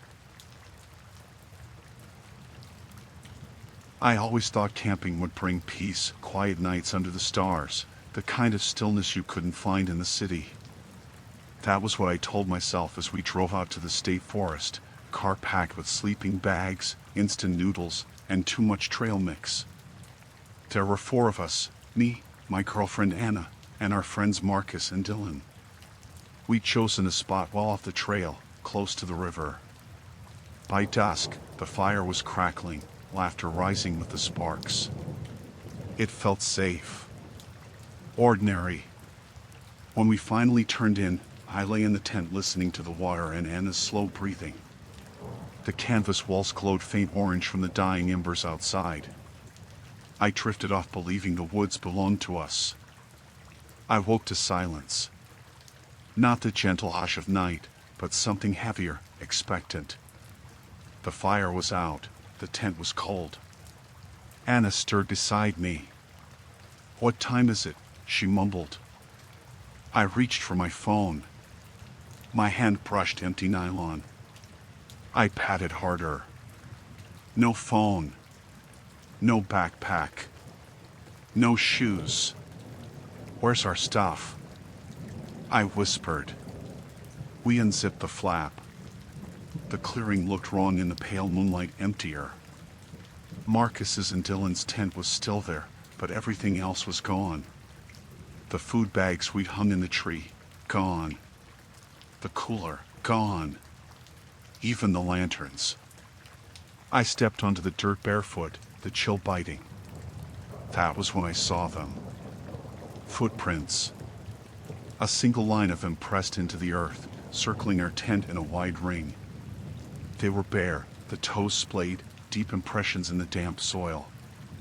Anna gasped. "Where are Marcus and Dylan?" We hurried to their tent. The flap hung open, the inside empty. Their sleeping bags were flattened, abandoned. No note. No voices in the trees. Just the hush of water and the ring of prints around us. Rational explanations tripped over themselves. Maybe raccoons stole the food. Maybe the guys went for a night hike. But the prints, they weren't ours. Too big for Anna, too narrow for me. Just one set, circling again and again, as though whoever it was had walked around us for hours. We called their names until our throats burned. The forest swallowed our voices. Anna grabbed my arm. "We need to leave." Barefoot? My voice shook. In the dark? She looked at the prints, then at me. "I don't care." We followed the trail back toward the road, the ground littering our feet with sharp stones and pine needles. Every sound seemed magnified, twigs snapping, leaves rustling. I kept glancing behind, half expecting to see someone stepping into the moonlight. We walked for what felt like hours, but the trail never ended. The river still rushed beside us, constant, unchanging. My feet bled, toes raw, but we didn't dare stop. At last, Anna whispered, "Look." Ahead, in the path's pale dust, was a footprint. Bare, damp, freshly pressed. Then another. And another. A single set, leading forward. We followed them, afraid not to, until Anna suddenly froze. "They're ours." I looked closer. She was right. The prints matched mine, heel cracked, second toe crooked. Perfect copies, marching into the darkness. We turned back. More prints behind us now, appearing where we'd walked. Each step we took was shadowed by another, not quite ours, but close. By dawn, we stumbled into the clearing again. Our tents stood exactly where we left them, as though we had never left. The cooler sat by the fire pit, packed with food. My phone lay on top, battery full. But Marcus and Dylan were still gone. Anna picked up my phone with shaking hands. "Call someone. Please." I dialed 911. The ring buzzed loud in my ear. Then a click. Silence. And breathing. Slow, deliberate, not mine. I threw the phone down. It buzzed against the dirt, screen flashing. A new photo filled it. Me and Anna, standing in the clearing. Taken just seconds ago. We didn't pack. We didn't speak. We just ran. Through brambles and mud, deeper into the trees, anything to get away. But the footprints followed. Always just one set, always circling back, hurting us. When we collapsed in exhaustion, the forest had changed. The trees leaned close, the trail lost. No matter which direction we tried, the ground was already marked, prints pressed ahead of us, waiting. Anna cried softly. "It's playing with us." I couldn't argue. Night fell again. We huddled together, shivering, too afraid to sleep. I tried to count the seconds between the forest noises, but there were none. Only silence. Then the circling began. Soft, deliberate steps pressing into the soil around us. 1, 2, 3. Anna clutched my arm. "Don't look." But I did. In the moonlight, a figure walked barefoot in slow circles.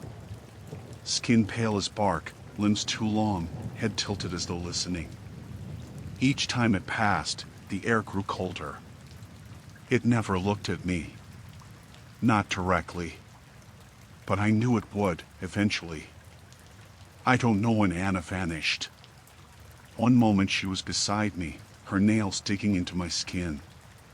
The next, my arm was empty. I shouted until my throat bled. The footsteps never broke rhythm. Round and round. When dawn came, I was alone. I am still here, writing this in the dirt with a stick, words carved into the ground as though it might matter. My phone is gone. The food is gone. Even my shoes, though I can't remember if I ever had them. The circle of prints tightens each night. Soon, it will step inside. And when it does, I think I will vanish too, like Anna, like Marcus and Dylan, leaving nothing but footprints. I had rehearsed the meeting a dozen times in my head, what to wear, the harmless opening line, the joke he liked in his last message. We'd matched on a slow Tuesday evening. His profile was good in the way photographs are good when someone has taken them of themselves and looked pleased, a crooked smile in front of a river, a guitar slung across his back, a bookshelf in the background arranged with neat spines. He wrote with small, particular jokes, and when he suggested coffee I said yes. The cafe smelled exactly as it should, warm milk, citrus cleaner on the counter, the low burn of beans. It was mid-afternoon, sunlight soft through the front windows, and I had the perfect table by the glass. I checked my phone twice, then 3 times, until I saw him through the door, taller than his photos, jeans and a jacket, hair mussed by the wind. Relief hit like heat. He introduced himself the way his profile had, Eli, then that same crooked smile. His voice fit the photographs. He ordered water, then sat, hands warm when we shook. The first half hour was a string of the ordinary. Talk about work, small talk about movies, tearful laughter. I watched the way his eyes moved when he listened. He asked about my job, my sister's wedding next month, the coffee I always preferred. Everything matched what we'd messaged. I told myself to relax. But there were small wrongnesses, little frayed threads I tried to will away. He never asked the follow-up questions most people did. He reused phrases I'd written in my bio as if he'd been rehearsing them. When I mentioned a band I liked, he said, "Right, that's your thing," in a tone that suggested he'd decided it was. He checked his watch twice in a way that seemed choreographed. He never touched his phone. He let my conversation happen around him, like a listener studying a script. I told myself he might be shy. I told myself he might be socialized oddly. I told myself 100 small, reasonable things until the reasonable things crumbled. When he suggested a walk, the sky had moved from soft afternoon to the thin blue of evening. The street outside smelled of rain and hot asphalt. We left the cafe and walked along a row of closed shops, the city locked down in that saccharine smallness that comes after sun. He kept pace with me, shoulder nearly brushing mine. He mentioned a place he liked to show people, and, because it was only a few blocks, I agreed. The alley he led me down smelled of damp cardboard. Doors were shuttered, neon flickers throwing slats of light across dumpster lids. He stopped at a gate and leaned against it as if we were sharing a private joke. "Do you want to come up?" he asked. Something in my mouth went dry. "Up where?" "My place," he said, easy. "It's just around the corner. It's nicer than this." We had been texting for days. I had no reason to feel alarmed in that way, no concrete reason, but my heart kept saying the same stupid animal thing. Not right. I started to say no, to laugh it off, to suggest another coffee or a movie, and then he moved closer with a hand on the small of my back and the air around me changed. The hand was possessive, the sort of possession that arrives like a weight and never announces itself. "Let's go," he said. The voice had that same practiced cadence. He sounded disappointed that I didn't leap forward. I stepped back. "I think I'll head home." He smiled in a way that made the alley feel smaller. "You can't leave yet." The rational me argued that he didn't have the energy for violence, that public places and witnesses existed, that someone having an odd, intense social style did not equal danger. The animal me, the one with the throat and the small, clean panic in it, said get out. I turned to walk back toward the street. He reached to block me with his forearm. "You're being rude," he said. "We've had a good time." His fingers were longer than they needed to be, the knuckles pale. I didn't scream. I didn't ask how it had come to this. I picked up my pace, pushed against his arm, and his hand tightened. That was when the idiot human in me, a part one I'm not proud of now, tried reason one more time. "Listen, Eli, I don't want to be weird, but you're different from your pictures. Are those really yours?" His face changed, subtly. A flash of blankness. He let go of me as if the question had smoothed him out. "Yeah," he said. "They're mine." When I said the name out loud, the assurance had thinned. I slipped my phone out under the pretense of calling someone and, stunned, saw that I had no bars. My thumb hovered above the call icon. Then he lunged, grabbing my wrist and twisting it behind my back. I screamed. He murmured something I couldn't hear. People on the other side of the street looked up and then away. City indifference is a dangerous thing. He dragged me toward a recessed doorway. He was stronger than he seemed. "Stop!" I shouted, yanking free, tasting metal and fear. The alley felt like a throat. He laughed softly, and the laugh didn't match the face in his photos. In the struggle I remembered a trivial detail from our messages. He'd once joked about always leaving his wallet at home. It had felt like flirtation then. As we scuffled, his jacket slid open and something slipped from his pocket and skittered across the pavement, a folded prescription slip and an old man's business card that did not have his name. When I snatched it, my fingers closed on its glossy edge and I saw a URL typed in tiny font. I should have fled with it. Instead, I shoved it into my pocket like a talisman and, without thinking, dialed 911. No bars. I called my sister in a blind roll and the line tapped through, then connected. It was luck. A cab idled by the corner and the driver, seeing the commotion, leaned out and shouted something. The moment stretched, the man's hand faltered, and I ran. I ran down the street, lungs burning, calling my sister again, and this time I made it to the well-lit cafe where other people sat with laptops open, where my voice finally had witnesses. He was not far behind. He stood at the curb, watching me with a careful expression, as if he owned a script and was waiting for his cue. I told the barista to call the police. I kept my eyes on him until the sirens cut across the night.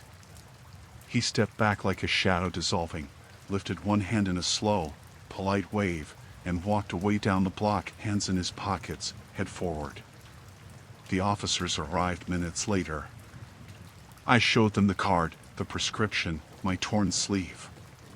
They took my statement, the inquiry clinical and brisk. A patrolman said they would canvass CCTV, check the cafe cameras, trace the card. I sat on the curb and shook until my teeth ached. 2 days later, I spoke to Detective Harmon in a dim precinct room.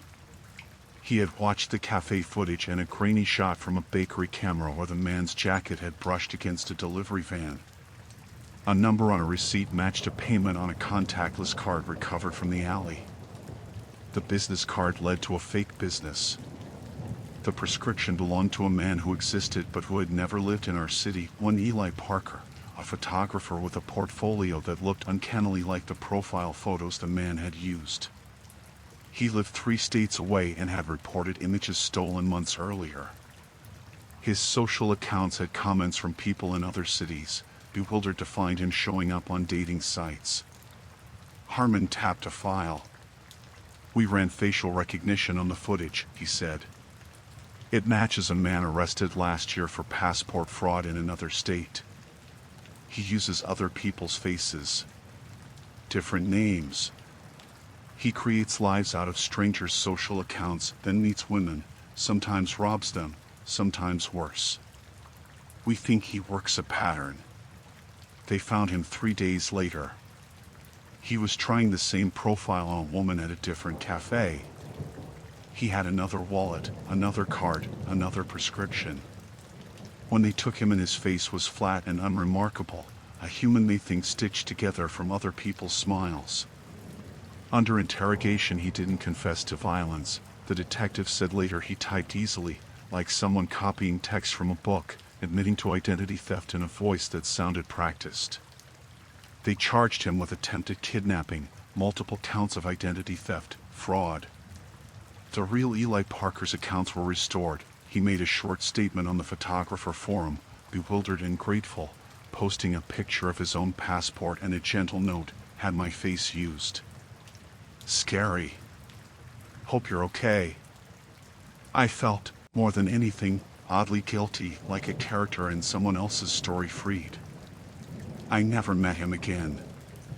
I deleted the dating profile, changed habits, sat in brighter places, let others accompany me to my car.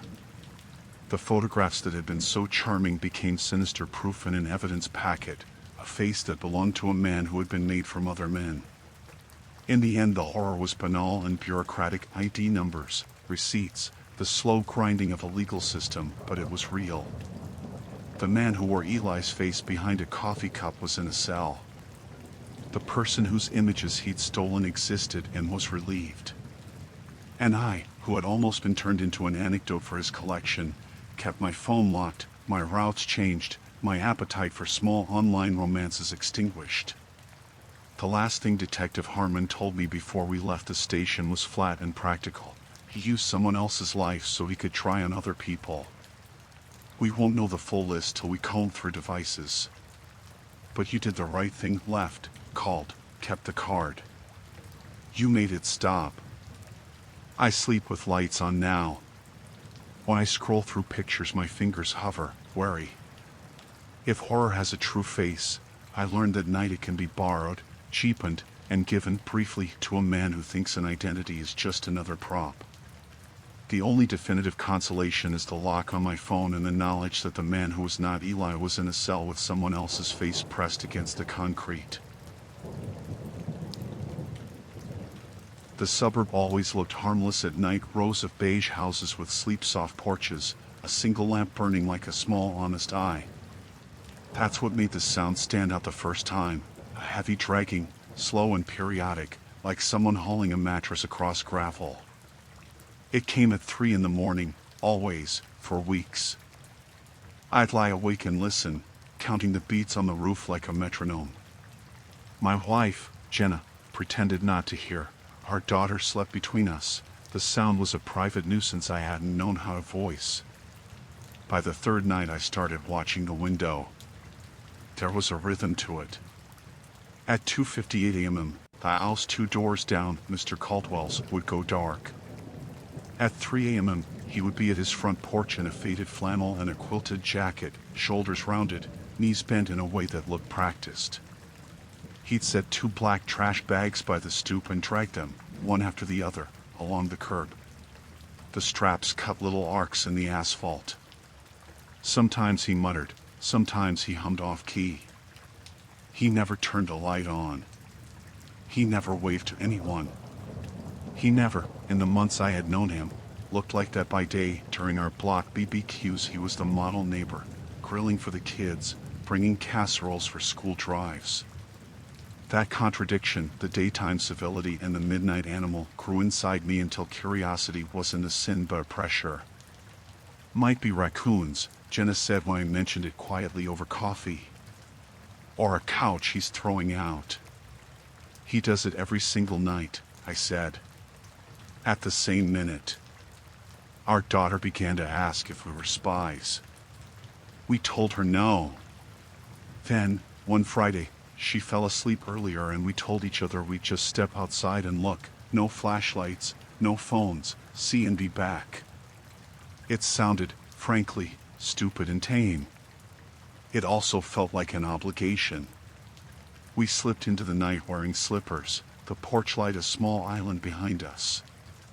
The air smelt of cut grass and something sweeter, jasmine in the neighbor's yard. The clock face on the church 2 blocks over read 2:57. We crouched behind an overturned potted plant and waited. Our breath fogged. At 3 o'clock, like a cue, his door opened. Caldwell moved the same way I'd seen in daylight, slowly, as if he were careful of his joints, but the bags were terrible in the way they sagged. He didn't toss them into a bin or place them for pickup. He hauled them to the curb and, after a moment, opened one. I should have looked away. Curiosity is a small animal with sharp teeth. I leaned forward until a cold spray of asphalt pressed at my knees. Inside, stacked and folded with an absurd domestic neatness, was a child's jacket, pink, tiny, with a cartoon fox and a bundle of photographs tied with twine. He set the jacket aside, reached for the twine, and untied the bundle with fingers that did not tremble. My breath got thin. I saw, before I realized I'd seen them, a photograph, the same child I'd seen at the park last summer, the small boy from the cul-de-sac with cheeks like dough, smiling at a sprinkler. Another photo showed an adult woman in a red coat, hands in her pockets, standing at the library bus stop. They were not arranged as macabre trophies, twisted for display. They were folded and stacked like someone putting away laundry. Caldwell peered at each one like a man checking a list. God, Jenna whispered. He hummed to himself and then zipped the bag closed, the zipper wiping across shadows. He lifted the second bag with a grunt and dragged it to the curb in the same small, methodical steps. This time I saw the outline through the plastic, something long and clumped, darker than fabric. He shifted it awkwardly as if balancing the weight by the way a butcher balances meat. He dragged both bags further down, toward the storm drain at the corner. That's not garbage, I breathed. We followed, hearts loud and clumsy. He moved slowly enough that we kept a safe distance but close enough to see the shake of his shoulders as he hauled them. He reached the drain, looked about, and without shame, without a quiver, he fed the zippered mouth of the first bag into the grate. It resisted, then slid like a weight into ribs. The second bag went in the same way. He pressed his shoulder against the grate as if to push the bags through. One slipped, snagged, and there was a soft wet sound under the clank of metal. He straightened, stood for a beat, and then walked back to his house humming the same tuneless note. He locked his door and, for a second, I could have sworn he wiped his hands on his jacket like he'd done a chore. We did not speak. We turned and ran the 3 blocks home with shoes slapping on pavement, the image of his hands wrapped around the plastic repeating in my head like a slapped film loop.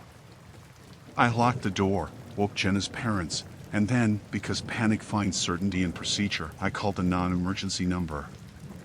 They came out in 2 police cruisers. Officer Patel was a young woman whose ponytail hopped as she ran. She listened to our breathless story with a face that moved from professional disbelief into something colder, practical. She took notes. She asked for descriptions. She asked if we could show her where the train was. We led them in our slippers. At the corner the storm grate sagged, and the night air smelled suddenly sour, like old fruit. Patel frowned, radio in her hand, and then she crouched and pried at the grate with a gloved hand. It wouldn't budge at first. She worked until she had a lever and, with a brute tug, the rusted metal gave. A face as ordinary as a mailbox tube opened beneath. We all smelled it then iron, the wetness of cloth left in rain. Patel radioed it in and I felt the world tilt. They called for backup. Neighbors drifted to porches blinking into the night. Someone switched a light on, then another. Caldwell's porch light clicked and shone like an accusation. They hauled the first bag out. It was heavy in a way that makes your knees go soft. The zipper was wet. Inside were shoes, small shoes, and a folded jacket with a cartoon fox. They unwrapped photographs and the same image, the one with the boy at the sprinkler, slid from the stack and landed on the pavement between our shoes. At the edge of the photo, a smear of something dark. Paramedics arrived. Officers worked like clockwork. Caldwell watched from his doorway, face blank as linen. When someone put a hand on his shoulder and read him his rights, he didn't look surprised. He said nothing. They found more, a shoebox with folded scarves, a woman's scarf, 2 sets of keys, and underneath, as if tucked by habit into the bottom of a laundry basket, a manila folder with clippings, missing persons posters, printouts of social media profiles of families in neighboring towns. My stomach flipped into a hard stone. The officers unspooled more of his life, community board minutes, a volunteer card for the library, receipts from out of state.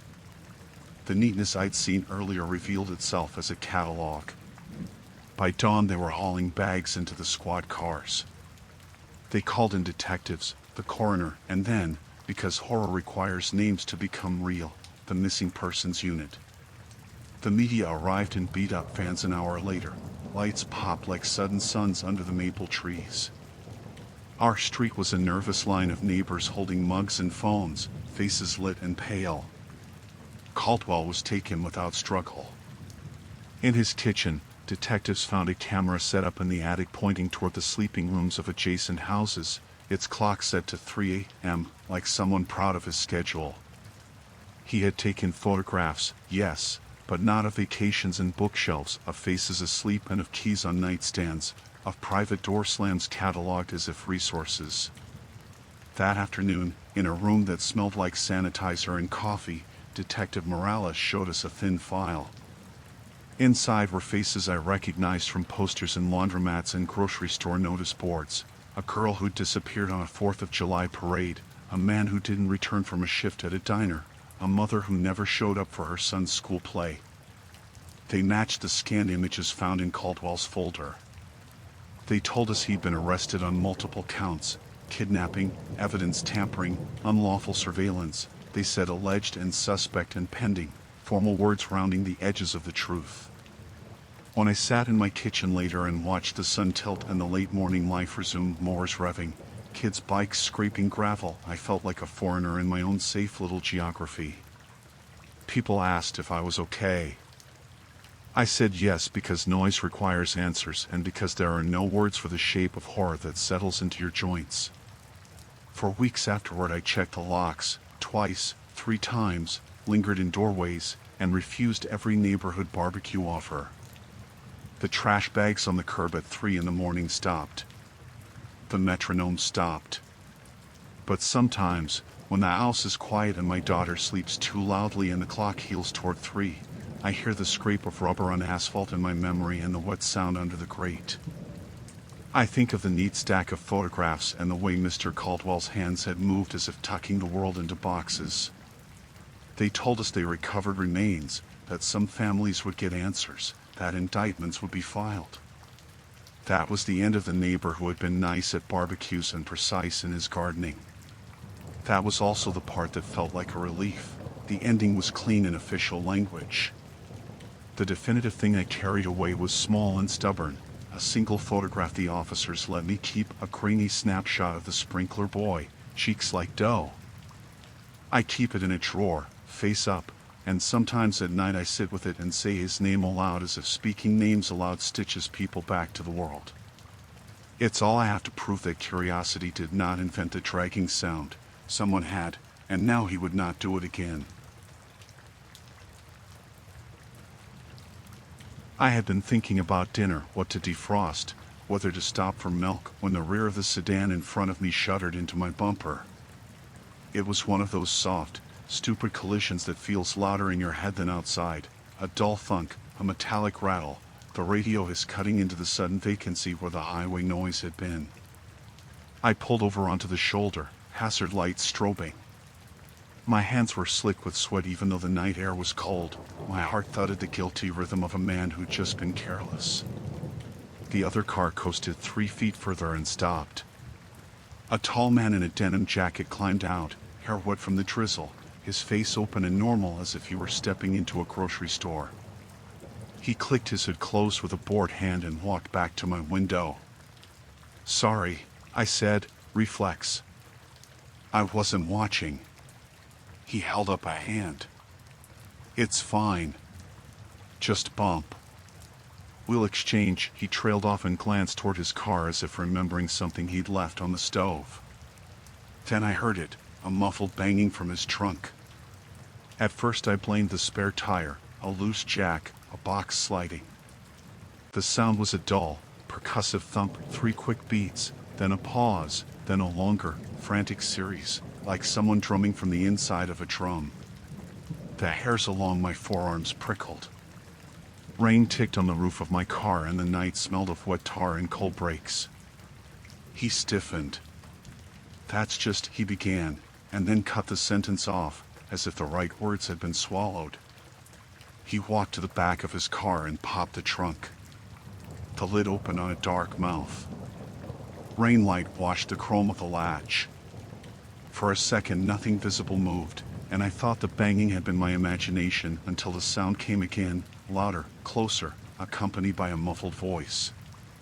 "Help, please." It was garbled, raw. It was a child's voice. My vision narrowed to the zipper of an inside coat, the white knuckles at the edge of canvas. The man leaned in, his face unreadable. He turned back at me with the smooth, practiced hum of someone who had rehearsed apology lines. "Old radio," he said. "My cousin, he hides the speakers when they get knocked around. Sorry about the noise. Just a storage thing." My mouth closed around a rationalization. People stashed things in trunks. People transported noisy equipment. But the voice, so small, so frightened, gnawed at the inside of my skull. I remembered a news piece about kids abducted and locked in cars, how the most dangerous crimes are the ones that look ordinary until they don't. Should we call?" I started. He snapped his head up so fast I missed the movement the first time. "No," he said too quickly. "No cops." His palms were flat on the rim of the trunk like a man holding himself together. "You don't need to make a big thing. We're fine." "Fine?" The sound I made came out half laugh, half sob. "There's someone in there." He smiled, all teeth and charm. "Panicked, that's all. I'll get them out, no need for drama." He reached into the trunk and his hand trembled. For a moment I thought he would actually pull a child out like an apology. Instead he closed his fingers around the zipper and tugged it slightly to one side, then let it go as if to test the resistance. The banging increased, frantic now, the voice sharper. "Please. Please." My chest tightened. I had a choice that felt tiny and enormous: believe a stranger, shut the trunk, exchange insurance cards, go home with an unsettled conscience, or do something. The rationalist marched. Maybe it was an animal, maybe a prank, maybe a neighbor's knock, but with each maybe the sound inside the trunk translated into a face I couldn't stop seeing. I pushed the door open. He looked at me like a man caught. For the first time there was something like anger in his eyes. No, the word was a crisp order. I held his gaze in the car between us, a rectangle of metal and a trunk lid like a mouth. You open it. Now. He laughed, a ragged thing. You want me to, he began, then shifted. You want to do this the hard way? Fine. He stepped back and bent as if to bend the lock. My phone was in my hand. No bars, the highway had chewed the signal down to static. I hit 911 and listened to the flat recorded voice. I told the dispatcher where I was, and the operator said, "Stay where you are. Help is on the way." Her voice was thin, polite. The man made a motion, an almost suave flick, and yanked the zipper harder. Something scraped. A small, wet sound. The emergency release strap inside the trunk under the lid, I'd seen them on the news, flashed a second and then slid into sight. For a beat neither of us moved. It was a graceless, human beat, a breath collected, a centipede of decision crawling up my spine. He lunged. His hand closed on my wrist with a visor-bearing, possessive force. Pain shot up my arm. He was faster than he looked. He wanted what? To shove the trunk closed? To silence me? To keep his secret from the world? His face was smooth and then suddenly like stone. "Stop," I said, and the word felt tiny. My elbow jerked free. I staggered back, hit the bumper, and reached for the release. My fingers found plastic and metal, and with a yank the trunk popped open more. The noise inside was a terrible, forced relief, a head bowed, a wet cough, the rattle of a zip tie. A small pair of eyes looked up at me from inside darkness, wide, red-rimmed, terrified. A girl, maybe 12, hair matted, cheeks streaked with dirt and dried rain. Her wrists had pale loops around them where something had been cut, rope, maybe. Her breath came in sharp, shallow pulls. "Call 911, she rasped. "Please, He pressed close and the world snapped cold and small. "She's fine," he lied, Moss smiling. "She's just confused." Then he hit me. The blow was a dull, concerted thing and I stumbled. The radio inside my car flared and then died. Instinct, some animal, blinker thing, surged. I grabbed the edge of the trunk and hauled the girl out like a package, adrenaline burning cold as ice in my limbs. Her head hit my shoulder. She tasted of metal and salt. He grabbed at her coat. "Give her back." His voice is an ugly thing when it loses its manners. He lunged. I swung a hand and my fist met his jaw with a wet, right-angled sound. He staggered. I don't remember thinking about the ethics of hitting another adult. There was only the practical, clumsy geometry of keeping him away. We grappled. I felt the slick of his sleeve as he tried to wrench free. The girl's boots were small against my shins. She used them to push me and hopped out like one of the animals that live by surviving. Behind, the highway blinked with headlights and, improbably, a delivery truck eased to the shoulder a few dozen yards away. A man climbed out waving. Someone else had heard or seen the flurry in the wet light. The driver cursed and then, for the first time since I'd seen him, he showed a flicker of calculation. He backed up toward his car as if deciding whether to run. I shoved the girl toward the truck driver and shouted for help. The man who'd been driving the delivery van straddled his own vehicle and started toward us. The neighbor on duty across the shoulder brandished a flashlight. Its beam caught the other man's eyes and made them glitter. Facing witnesses, the denim jacket man stepped back, hands raised, the performance of a repentant neighbor returning to center stage. He muttered defensively. I was helping. His voice fell into nonsense. Police arrived with the dull efficiency of the late-night shift, bright uniforms, clipped questions, bright flashes of blue and red. I told them everything in staccato pieces. The girl, Maya, she told them between shivering sobs, had been taken from a bus stop 2 towns over. She kept saying her mother's name as if saying it aloud would stitch her back into real life. Officers wrapped her in a thermal blanket, ice soft but hard with that professional sorrow. They handcuffed him without resistance. In the front seat of his car they found a coil of cord, duct tape, a small pile of cash, and a disposable phone with recent searches about quiet routes and how to hide a person drunk. The grin he'd worn at the roadside was gone. The face beneath it was small and ordinary and suddenly explainable and therefore monstrous. The dispatcher read him his rights.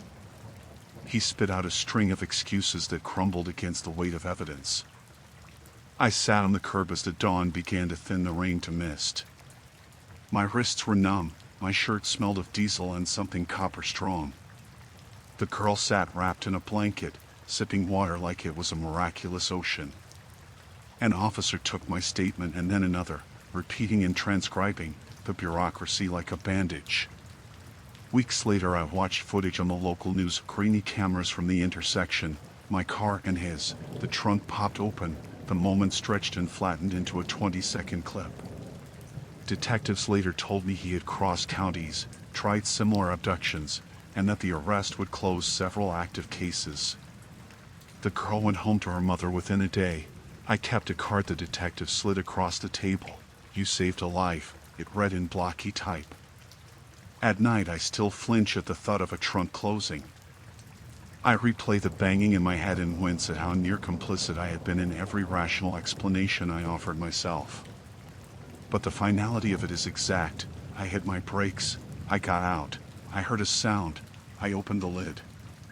The end is clean and terrible. A child was trapped in darkness and now she is not.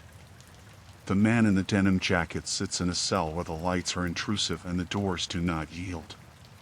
When I drive now, I keep my distance and the radio on. I lock my doors. I look for the small things, the way someone's hand rests on a trunk, a tightened jaw, an unnatural smile, and I do not let myself paper over the noise. The kid's voice in the trunk is lodged under my ribs like a foul. If I hear it again, I will not pretend. I should have kept driving. I should have found another lit sign, a newer motel, a truck stop with a diner that served food at midnight. Instead I followed the tired neon that promised a bed, vacancy pulsing like a heartbeat at the edge of the highway. The rain had stopped in a soft, oily hush. My windshield smelled of road and coolant. It was late. I was too tired for paranoia. The desk clerk was a man in his 60s with a cardigan that had seen better winters. He moved like someone who learned to be patient the hard way, slow hands, slow smile. The lobby smelled of stale coffee and lemon oil. He slid a key across the counter with a plastic tag stamped 12. The bell on the counter tittered when I set my bag down. "Wi-Fi?" I asked, stupidly. "Network's spotty," he said. "Room's quiet. Heater works." His eyes lingered on my face for half a beat longer than necessary, like he was inventorying me. "Night's been calm." He said it the way people say weather, an old script. The room looked like a photograph of what a motel room should be. Thin floral bedspread, a lamp that needed a new shade, a TV the size of a pizza box.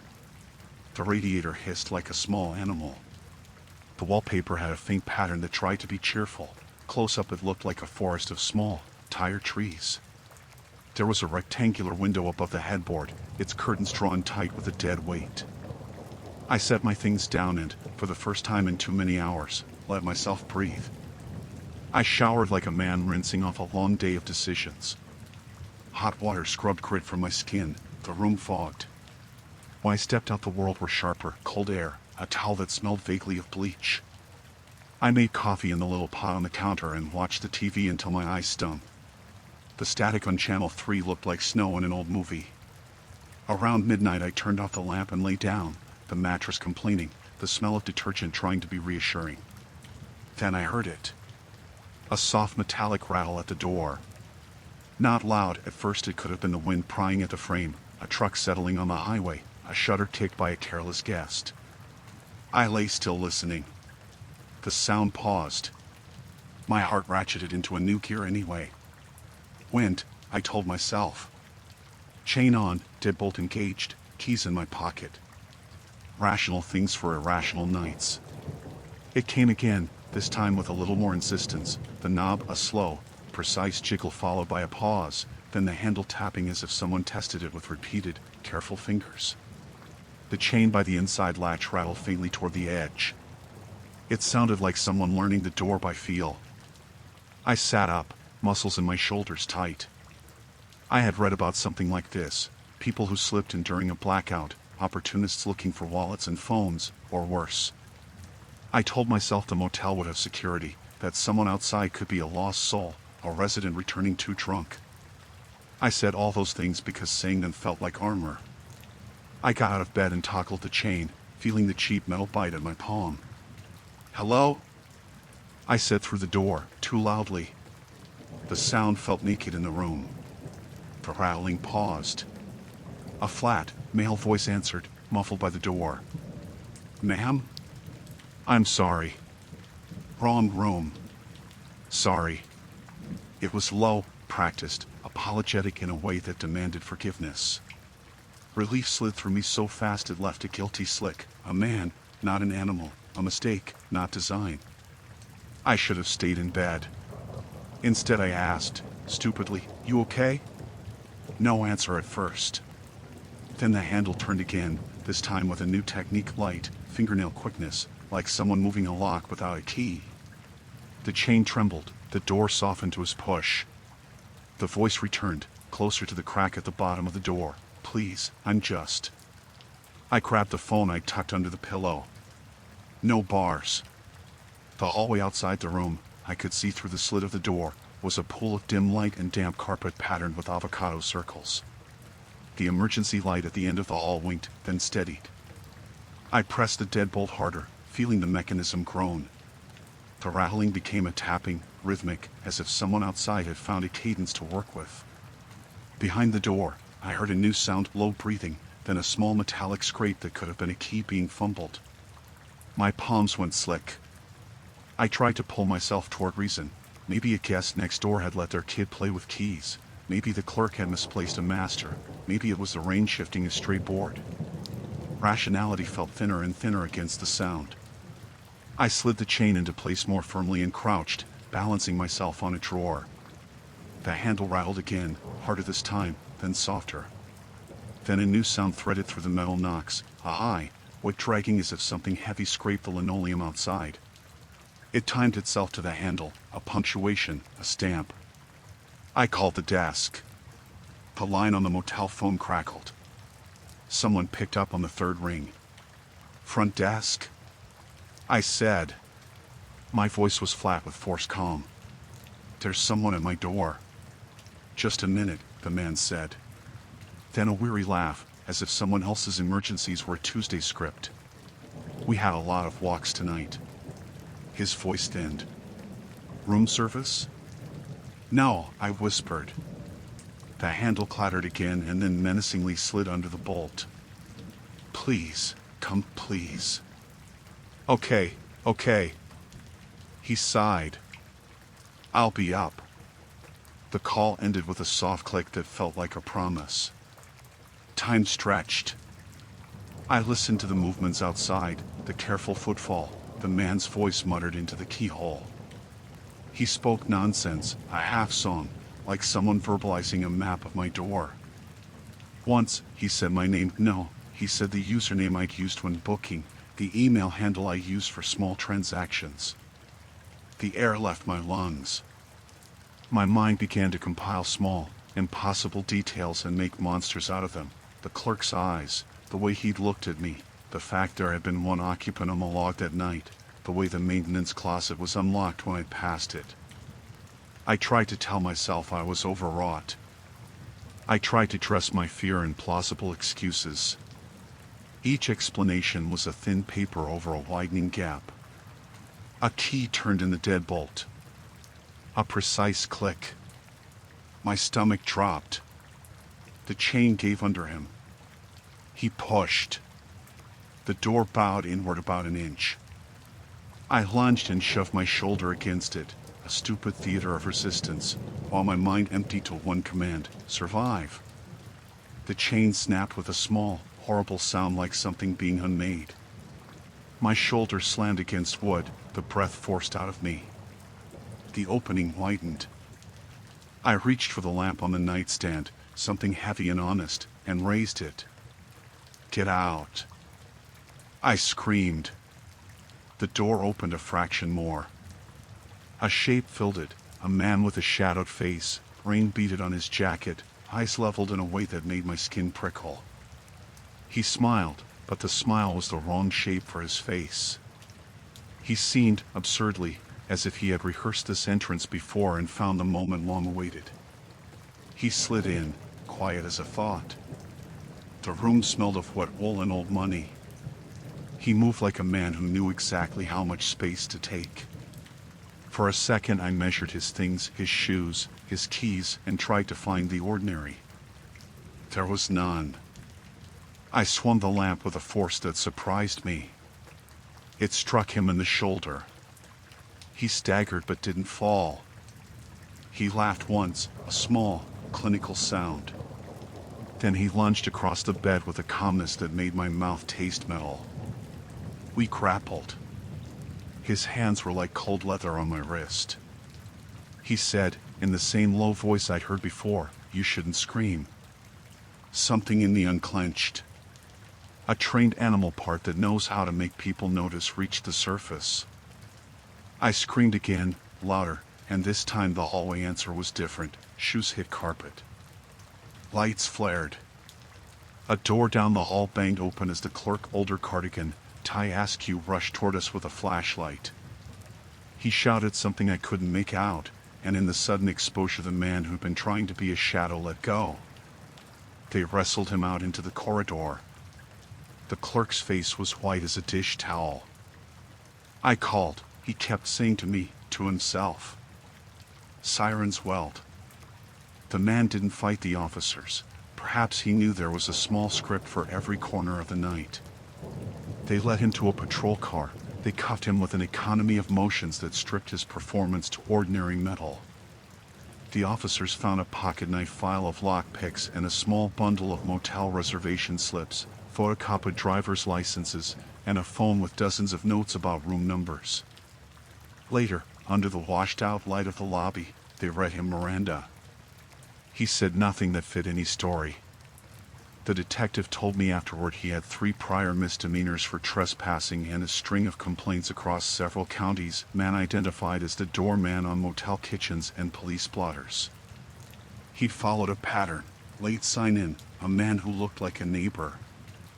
He told the detective that the man had key skills and a cruelty for which there was no proper adjective. The aftermath smelled like antiseptic and adrenaline. I learned that the clerk had not been idle. He'd been on the phone between rooms, his voice low and frantic. He'd had a key cut once for an emergency. The man had taken advantage. The motel upgraded locks the next day. The detective handed me a paper to sign. I trembled while my name inked itself into bureaucracy that felt like glue. I didn't sleep for 2 days. When I finally fell into an exhausted, jumpy sleep in my own apartment, I dreamed the motel's neon blinked under my eyelids and the latch rattled in the dark. The man went to jail, the locks were changed, the clerk cried in the back office when he realized his error. Those are facts, and they are the ending. A man who rattled doors and found excuses was finally set behind bars. But endings do not always repair what fear takes. Sometimes you wake in the dark and your hands curl involuntarily around your bedside lamp as if you might have to swing it again. I keep my phone by my hand now, and I always check the chain before I sleep. When a door handle clicks in the night, I do not let myself play the small games of rationalization. I move. I call. I do not stay. The lock and the law did their work. I did mine. The final, definitive thing is simple. I breathed, I acted, and the night lost its appetite that night.